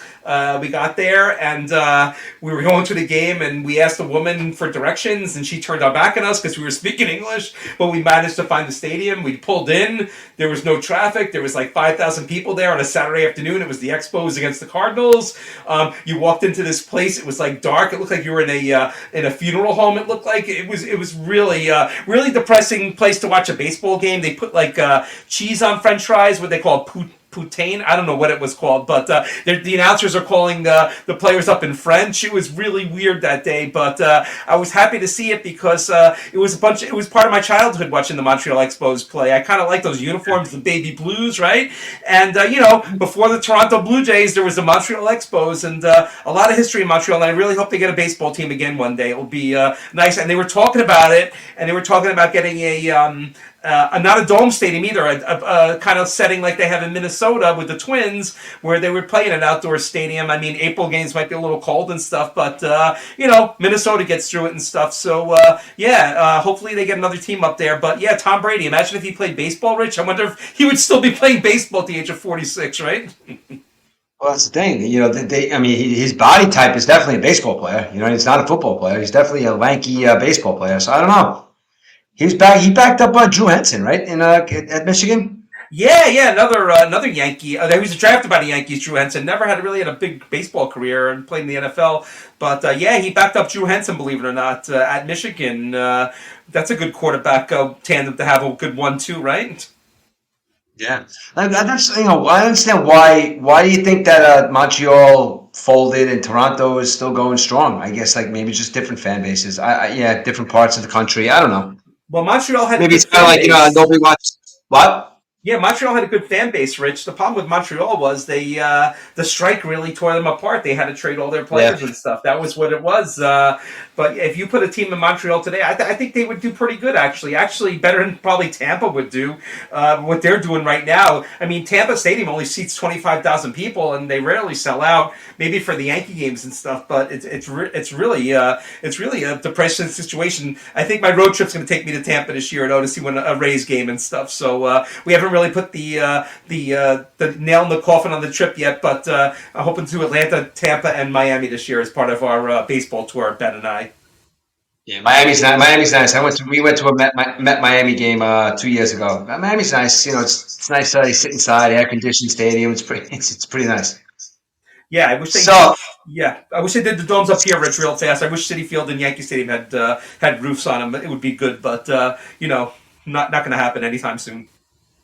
Yeah, it would be nice for a month, and then it's like, then it's baseball weather. You know what I mean? It would be nice for a month, but I don't know. I kind of like the fact that they're outside. Yep. No doubt about it. It's always good being outside and stuff. Yep, I agree. So the what did you say the other day? What I had it. So the Hall of almost great struck again, or the Hall of mediocrity struck again the other day. Well, it had to be for 1 year, Rich, because next year we got Beltray, and then the following year we got Ichiro going in. But yeah, your reactions on this, the whole of mediocrity, right, Rich? Yeah, man. And look, I am not taking away from anything from Scott Rowland as a baseball player. I'm really not. The guy was a really good. The guy was a phenomenal baseball player. But you're getting into territory now every year where you're putting people in just to put people in. That's what I think, anyway. I mean, I just looked. Look, I just looked up a random guy. I picked up a rookie from the same year. Now you got a guy named Bobby Abreu. Bobby Abreu, I think he's been on the list, right? I don't know if he still is or he has been on the list, but he is not in the Hall of Fame.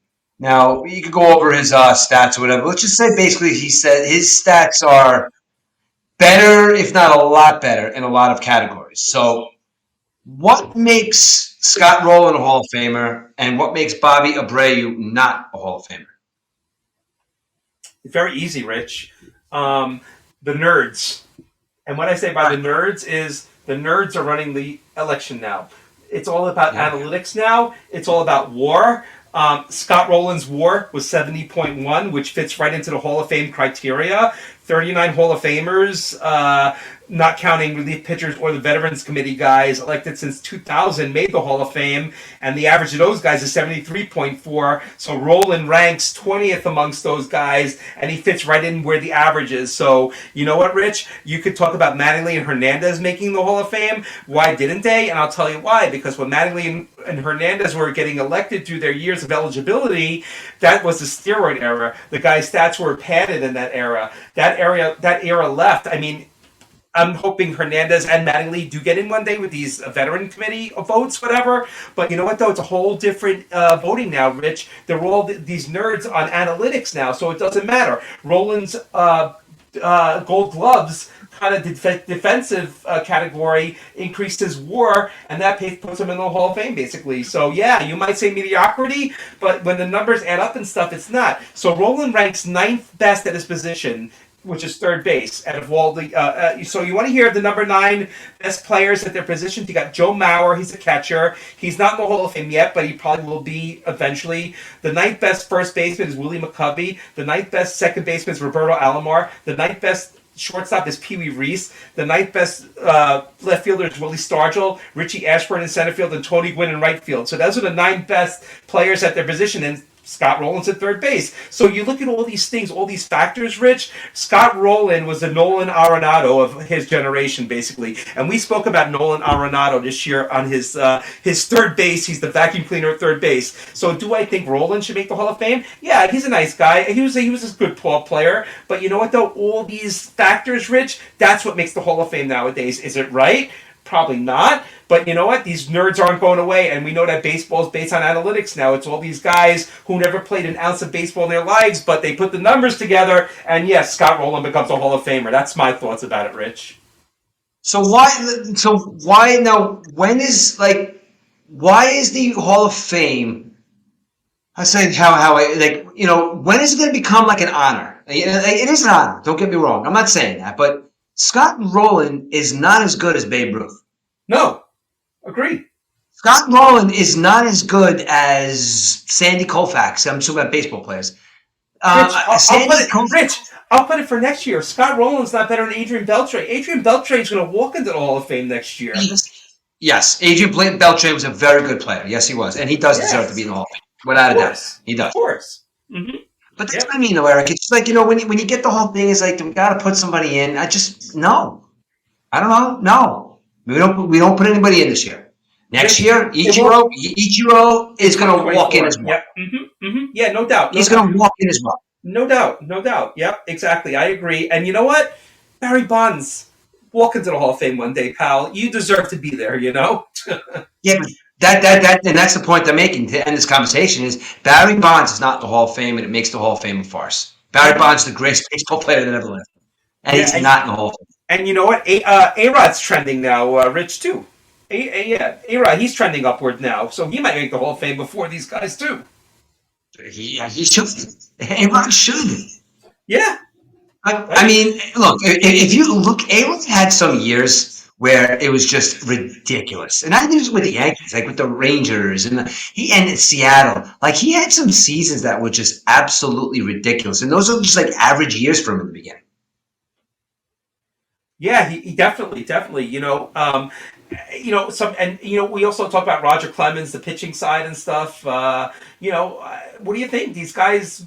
How about Andy Pettitte, Rich? He deserves to be. He was pretty good too. He wasn't that bad of a pitcher. I mean, Mussina and Jim Palmer made the Hall of Fame, and look at their records. Their records were pretty much the same, and Mussina took a long time to get in. So, the criteria changes over the generations, Rich. It all depends who's voting. Like I said, you had these old timers, the media guys, and then and then you have the analytic guys come now. So I don't know. Is it all going to be analytics from now on, Rich? I think that's the way we're trending. It's not a good way to go. I mean, because some players can get the shaft because they don't have big wars and stuff like that, but they do have the numbers. So I really don't know what the criteria now is to be a Hall of Famer. I always thought it was 3,000 hits and 300 wins as a pitcher, but we know there's not going to be any 300 win pitchers anymore, right? So somebody's got to make a Hall of Fame out of that crop, right?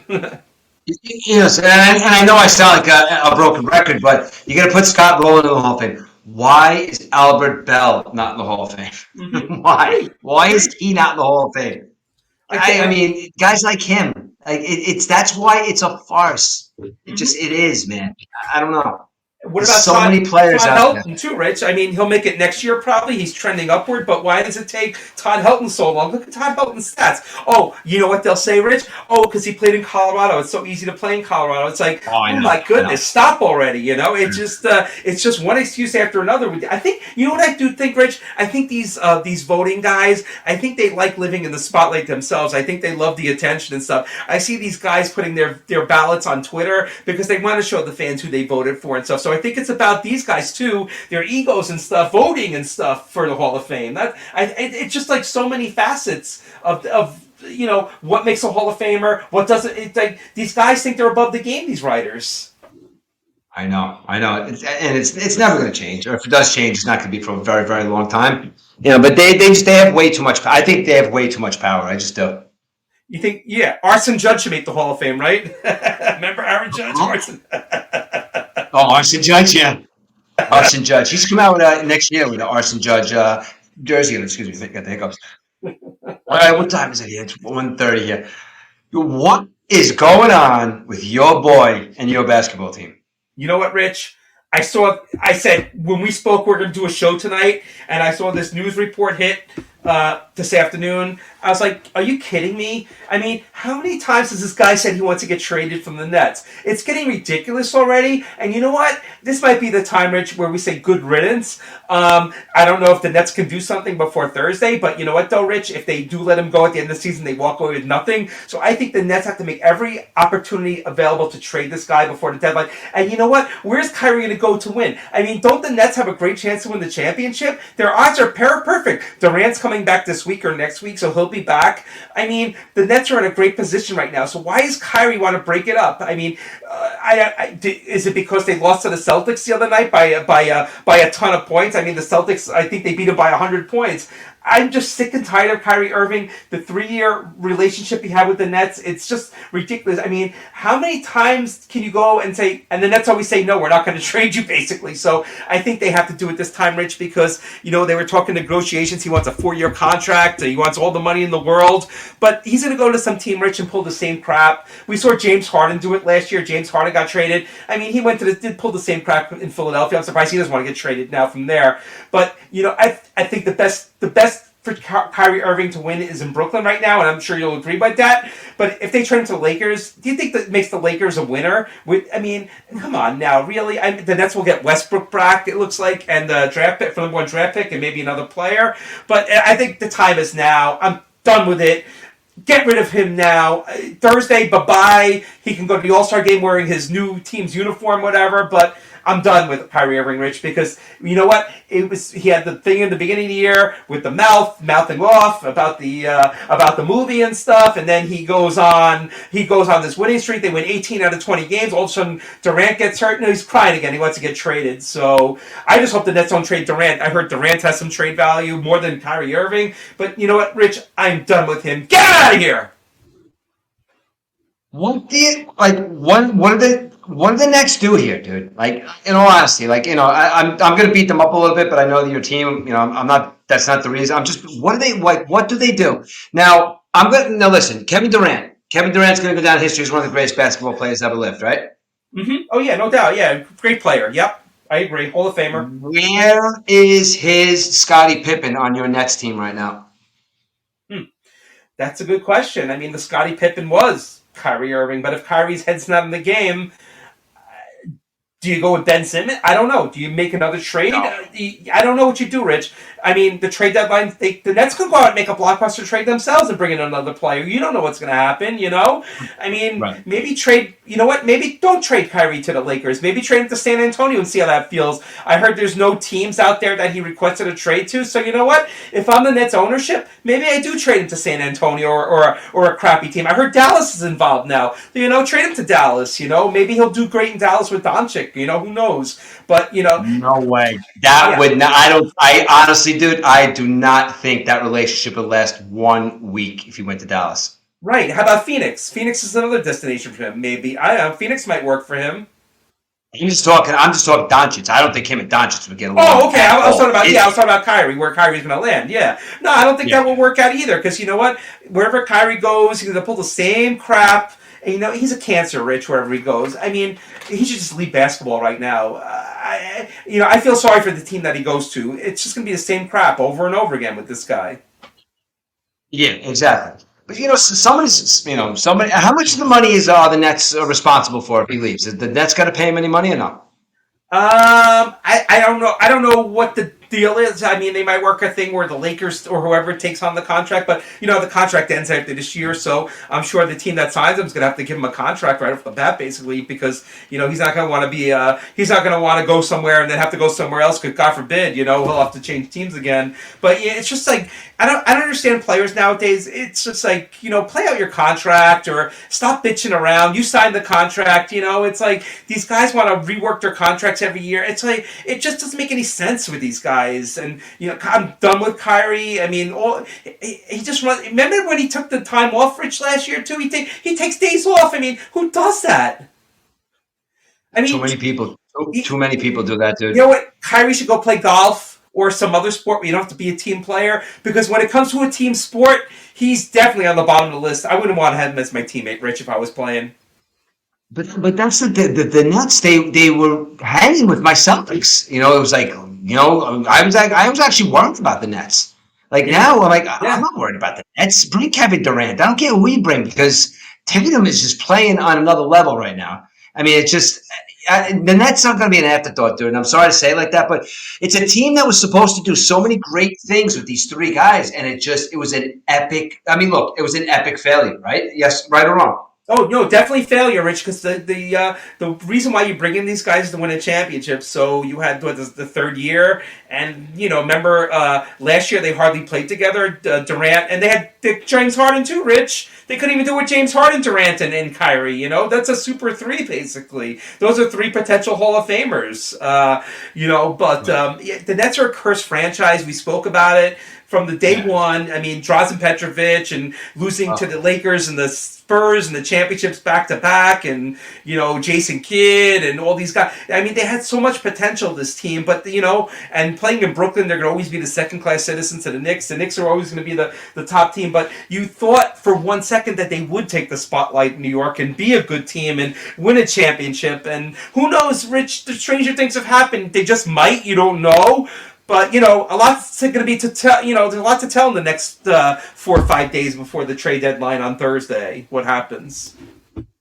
I mean, I don't think my Celtics are trading for anybody, but who, as a Nets fan, okay, now your team's in shambles, obviously, but you need somebody. You need somebody to come in there and try to pick up the pieces for Durant to give him a little help.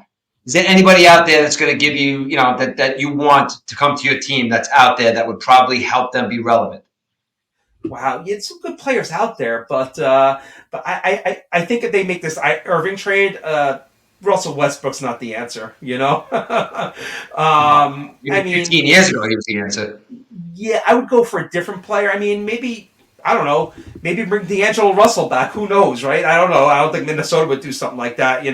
Or like you got Jordan Clarkson in Utah. He's a pretty good player. Maybe bring him over. I don't know what's going to happen. Do they Nets get a superstar? You don't know what happens. I mean, the NBA trade deadline is a lot of trades are made. At the deadline, a lot of players change jerseys a lot. But I really don't know the direction they're going to go.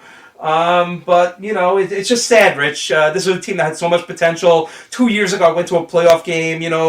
They were playing Milwaukee, and that was a great series against the Bucks. But with injuries and stuff, Harden got hurt in the first quarter of that game. It's like, there we go. So I'd say the franchise is cursed. I don't know what's going to happen, but you know what, Kyrie, bye bye. I'm not going to miss you. I just wish somebody would just say, seats taken, like they said in Forrest Gump. He would just move on. You know what I mean? And I honestly don't think he would even care. If every team in the NBA just says, you know what, Kyrie, we've said enough of you, garbage. We're not offering you a contract. He'll take all his money and he'll just go, make trouble somewhere else. The guy's an insanely gifted basketball player, but he's weird. He's weird.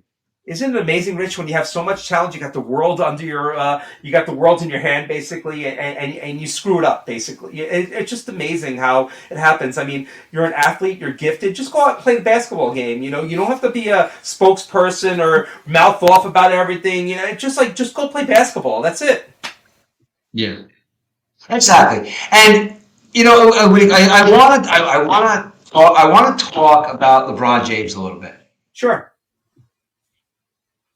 These young guys, I'm just, again, you guys could hit me with, you could argue with me. I mean, you may even want to argue with me about this, but let me ask you a question. In the last 10 years, let's say 10 years, give me two guys that you probably think might have been the more dominating defensive players of the generation now, in the last 10 years, maybe. Is defense played the last 10 years, Rich? I don't want to put you on the spot. I was just wondering if you can come up with anybody like off the top of your head. Defensively is like, is playing at the top of their game for the last 10 years. It's like, you see that guy, oh shit, you don't want to play against that guy. Yeah, probably nobody, right? I can't think of All anybody, Rich, because it's a different game nowadays. Now, I'm going to say, exactly, it's a different game, and that's the argument that everybody's going to have, and I understand that. But when I had an argument with my son the other night, because he likes to get me going about LeBron James and how he's being he's being the greatest of all time, better than Michael Jordan. You can't ever say that. I'm just sorry, and it's because of the competition. I'm going to give you a bunch of reasons now why Michael Jordan is the greatest of all time over LeBron James. And I'm going to start by saying Dennis Rodman, David Robinson, Dikembe Mutombo, Alonzo Mourning, Ben Wallace, Rasheed Wallace, Kevin Garnett, Marcus Camby, Ron Artest, Gary Payton, Charles Oakley, Allen Iverson, Reggie Miller, Keem Olajuwon, Larry Bird, Charles Barkley. The list goes on and on and on and on. Those guys did not play for the same team. They played against each other, dude. Mm-hmm. And these are the people that Michael Jordan was fighting with on a daily basis to be the greatest player of all time. Mm-hmm. Okay? He got the shit beat out of him by the Pistons. And what he did, he went back and he gained 25 pounds of muscle just so he could beat the shit out of Bill Laimbeer's head. I mean, LeBron James is not doing that. And again, gifted. I mean, come on, man. Yes, he's gifted. He's a great athlete. He's a specimen. He's a beast. He could have been a football player. He could have done anything you want. And then when he's on that court, he just looks like he's the biggest and the baddest in the league.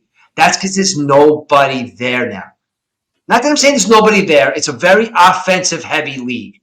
Where back then it was the name of the game was to stop the scorers. The name of the game today is to score as much as you can. And I think that's, like you said, it is a different game now. But if LeBron James had 3 games in a row where he had 30 points and he's playing the Pistons on a Wednesday night, Ben Wallace is not letting him get 20 points that night. Right. You know what I mean? Mm-hmm. Yep. I'm just tired of the Jordan and LeBron James thing. And he's creeping up on, I know it's because he's creeping up on Kareem. He couldn't scrub Kareem's jock. I'm sorry, man. Just, he should go. You know what? Maybe they should play together on the same team out in Los Angeles, out there where everybody is nice to each other, where everybody has nice gestures out in California. You're gonna put the Empire State Building in purple and yellow, Rich. No, that's another thing. Do you think that Los Angeles would ever light up their main building in green and white for the Celtics? Rich, I was going to ask you. Rich, I was going to ask you about that because the Celtics played the Lakers a couple of weeks ago, and you know how rivalries are. Your rivalries are Yankees and Red Sox and Jets and Dolphins. Let's say, what do you think about the? Do you think the Lakers Celtics rivalry is one of the best ever? No, it's not there anymore. It was without a doubt. Don't get me wrong. Mm-hmm. But no, Magic and Bird, and once that rivalry left, listen, it's still, the history of it, I guess, and it's still but Tatum and LeBron, it just, again, it goes back to the players not staying on the teams and being Celtics and being Lakers and being, Magic and Kareem were Lakers, Bird and McHale was Celtics. Mm-hmm. Maybe hopefully Tatum will be a Celtic, but LeBron's not a Laker, Westbrook's not a Laker. Right. You know what I mean? They are, but these guys don't have a home. They don't have a home. Yeah, again, I don't take anything away from LeBron James as being a phenomenal athlete, a phenomenal basketball player, probably one of the top 5, maybe 10 players ever. But you can't tell me that he's playing against the same competition as he was playing against as Michael Jordan and Isaiah Thomas and Scottie Pippen and all those guys I just aforementioned, Larry Bird, Magic Johnson. Those guys came to beat each other, not to be friends. And that's it. That's LeBron James. Look, you're a great basketball player, but let's stop with the comparisons to Michael Jordan. Yeah, and also, Rich, I spoke about when we were talking about this pre-show. I told you that there's more franchises today. So, what does more NBA franchises? I mean, the talent's a little bit diluted, because you add in the teams and stuff. Same thing goes with baseball and football. But there's more teams now, so the competition sucks basically compared to what it was. Yeah, and it's just, it's just like you said. You keep saying it's a different game, and it is a different game. It is different. Isaiah Thomas played with a broken foot in the finals in the 80s. A broken goddamn foot. I never liked, Isaiah Thomas. Wasn't a big fan. Thought he was a jerk. I saw that story about him. He finished the second half with a broken foot, and they won the basketball game, dude. I mean, LeBron James isn't doing that. He took a day off because his hamstring hurt because he didn't want to play in Brooklyn. Yeah, that's another thing, Rich. Did you see that? They played in Brooklyn on Monday night, and then they played at the Garden on Tuesday, and all the guys sat out basically Monday night, and they played on... that's so stupid, Again, I'm going to bring it back. Maybe I'll just use somebody else. Let's use Kevin Garnett maybe for an example, because he's another guy that was a gamer. Do you think Kevin Garnett is coming to New York and missing 2 games, one in the Garden and one in Brooklyn? Never. Never. No, never. Mm-hmm. No. Oh, you think Kobe Bryant is missing those games? No, never. And the scheduling is back-to-back, but they're staying in the same city, Rich. It's not like they're traveling or anything. They play a game in Brooklyn, the next game's in New York, so they're basically in their beds 11 o'clock at night or whatever. They stay out all night, or whatever. Even if they go to bed 4 in the morning, you still can get a full night's sleep because you're not traveling or anything. You get the game the next day. So it's not like you were traveling. And you know what? They came from Boston on Friday, so they had a couple of days to rest, too, before playing the Nets on Monday night. Basketball has become such a baby sport, but I do enjoy watching it, but it's just become such a different sport, man. And it's because of guys like LeBron James. What happened to LeBron I didn't see the Celtics Lakers game, but what happened to LeBron at the end of the game? He got fouled or something, and the referees had to come right out and apologize to him. The NBA had to come and apologize. Why? Because it's LeBron. I turned the game off at that point. I couldn't watch it anymore. I literally turned the game off at that point. And the Lakers almost won that game too. And what's his name? What's his name was making a big. Who was making the biggest case about it? He's like basically crying on the court. One of these Lakers that's kissing LeBron's ass. I forgot who it was. But they're basically crying on the court. Wow. Did you see what what's his name did last night? Adams. Did you see what Adams did to Mitchell last night? Donovan Mitchell. Oh, he got suspended. You mean Brooks on Memphis, right? Brooks. I don't know He why I punched him said in the balls, right? He punched him in the, hit him in the punched him in the balls. balls. He punched him in the balls. Now, if you look at that matchup, Donovan Mitchell is very undersized compared to him. But yo, he got hit in the balls, and he all of a sudden became a 7 foot tall center. He was all over him, dude.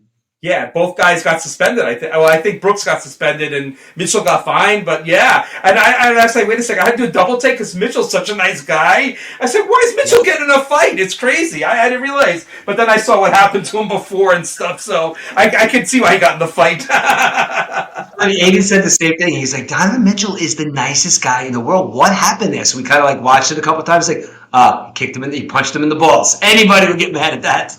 I had to do a double take too because the Cavaliers have these weird uniforms. I was like, is that Donovan Mitchell?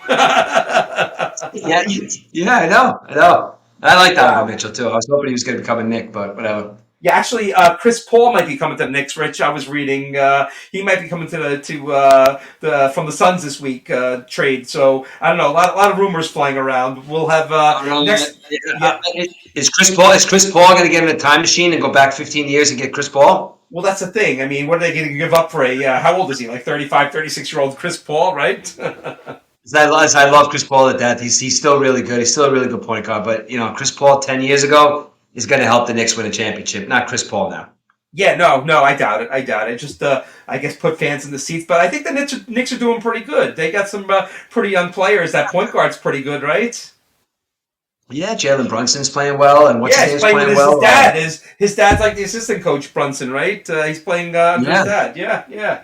Yeah, They're- they're definitely they're making it they're making a run for it. Man, they're not going to really. They might be a 7 or 8 seed, and they're going to get their asses kicked by the Celtics probably in the first round. But whatever. You know, they're making some noise, which is good. You know, it's always good. You know, for the Garden of Eden, I guess they call it, to be playing good basketball. Which I don't understand why they're still saying that Madison Square Garden is the place to be. But I don't know. yeah, Last time they won a championship, I think I was 1 year old. So yeah. You think that that's a long moniker, time ago. the Garden of You guys know Eden? how old I am. Yeah, I mean, remember that the Garden of Eden, all those.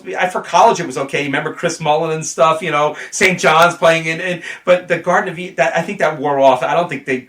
Right, it's not that anymore. Right, it's not that. It's not the place to play anymore. Basically, you know. No, yeah, exactly. Brooks trying to be trying to be Matt Barnes. Who's Bumblebee doing? That's funny. Trying to be Matt Barnes. That's funny. That's Yeah, dude. Who's Bumblebee to it? That's funny. That's good. Yeah, man. All righty. Anything else you want to go over? I think we covered it all, Rich. All the topics that we wanted and stuff. Of course, next week we'll have our Super Bowl preview. We will touch on the NBA trades that were made this week on Thursday, and who knows, maybe some NFL trade rumors happening this week. And also, Rich, you know what happens a week from Tuesday? Pitchers and catchers. How about that? Yes, we're gonna do a pitchers and catchers show because you know we love our baseball. We'll do an hour. We'll do an hour of pitch and catch, and nobody will listen. We were going to say we were talking baseball. All of a sudden, baseball season starts in a week. So, what happened to winter, right? Yeah, I know, dude. I know. I hear you. All right, so I'll see you. We'll see you maybe next week sometime for 31. But we can't make it so like it was like 10 days since we did our last one. So we gotta get back to a week to week basis. We gotta get back to a week to week basis, Mr. Accountant. Yeah, no, definitely. I hear you, man. I hear you. Definitely week to week basis, and yeah, looking forward to our Super Bowl special next week. And I just want to put it out there. I'm going to put on Facebook. My cat predicts the Super Bowl. So what we do is we put 2 helmets on the floor, 2 bowls of food, and whatever one she goes to first is going to be the winner. So she's had some success in the past. So she's really good at picking games. And if you remember Jimmy the Greek, we got Maisie the cat. All right there, brother. So, all right, man. It's another episode 30 all wrapped up. It was a pleasure hanging with you again. And, guys, we're going to put this out on a podcast in a couple of minutes. So, listen, get the word out, guys. We're going to be back now. Again, we were gone for 2 weeks, but we're not going to be gone that long again. So, tell all your friends. It's going to be out on podcast, Spotify, Apple, all over the place. All righty, episode 30, wrapping up, brother. Okay, Murph, good times as always, and just want to tell everyone, stay warm. But you know what, though? It will be nice on Sunday, so just get through the next 24 hours, everyone. All right, guys. And like I always say, guys, later. Peace out, everyone. Take care.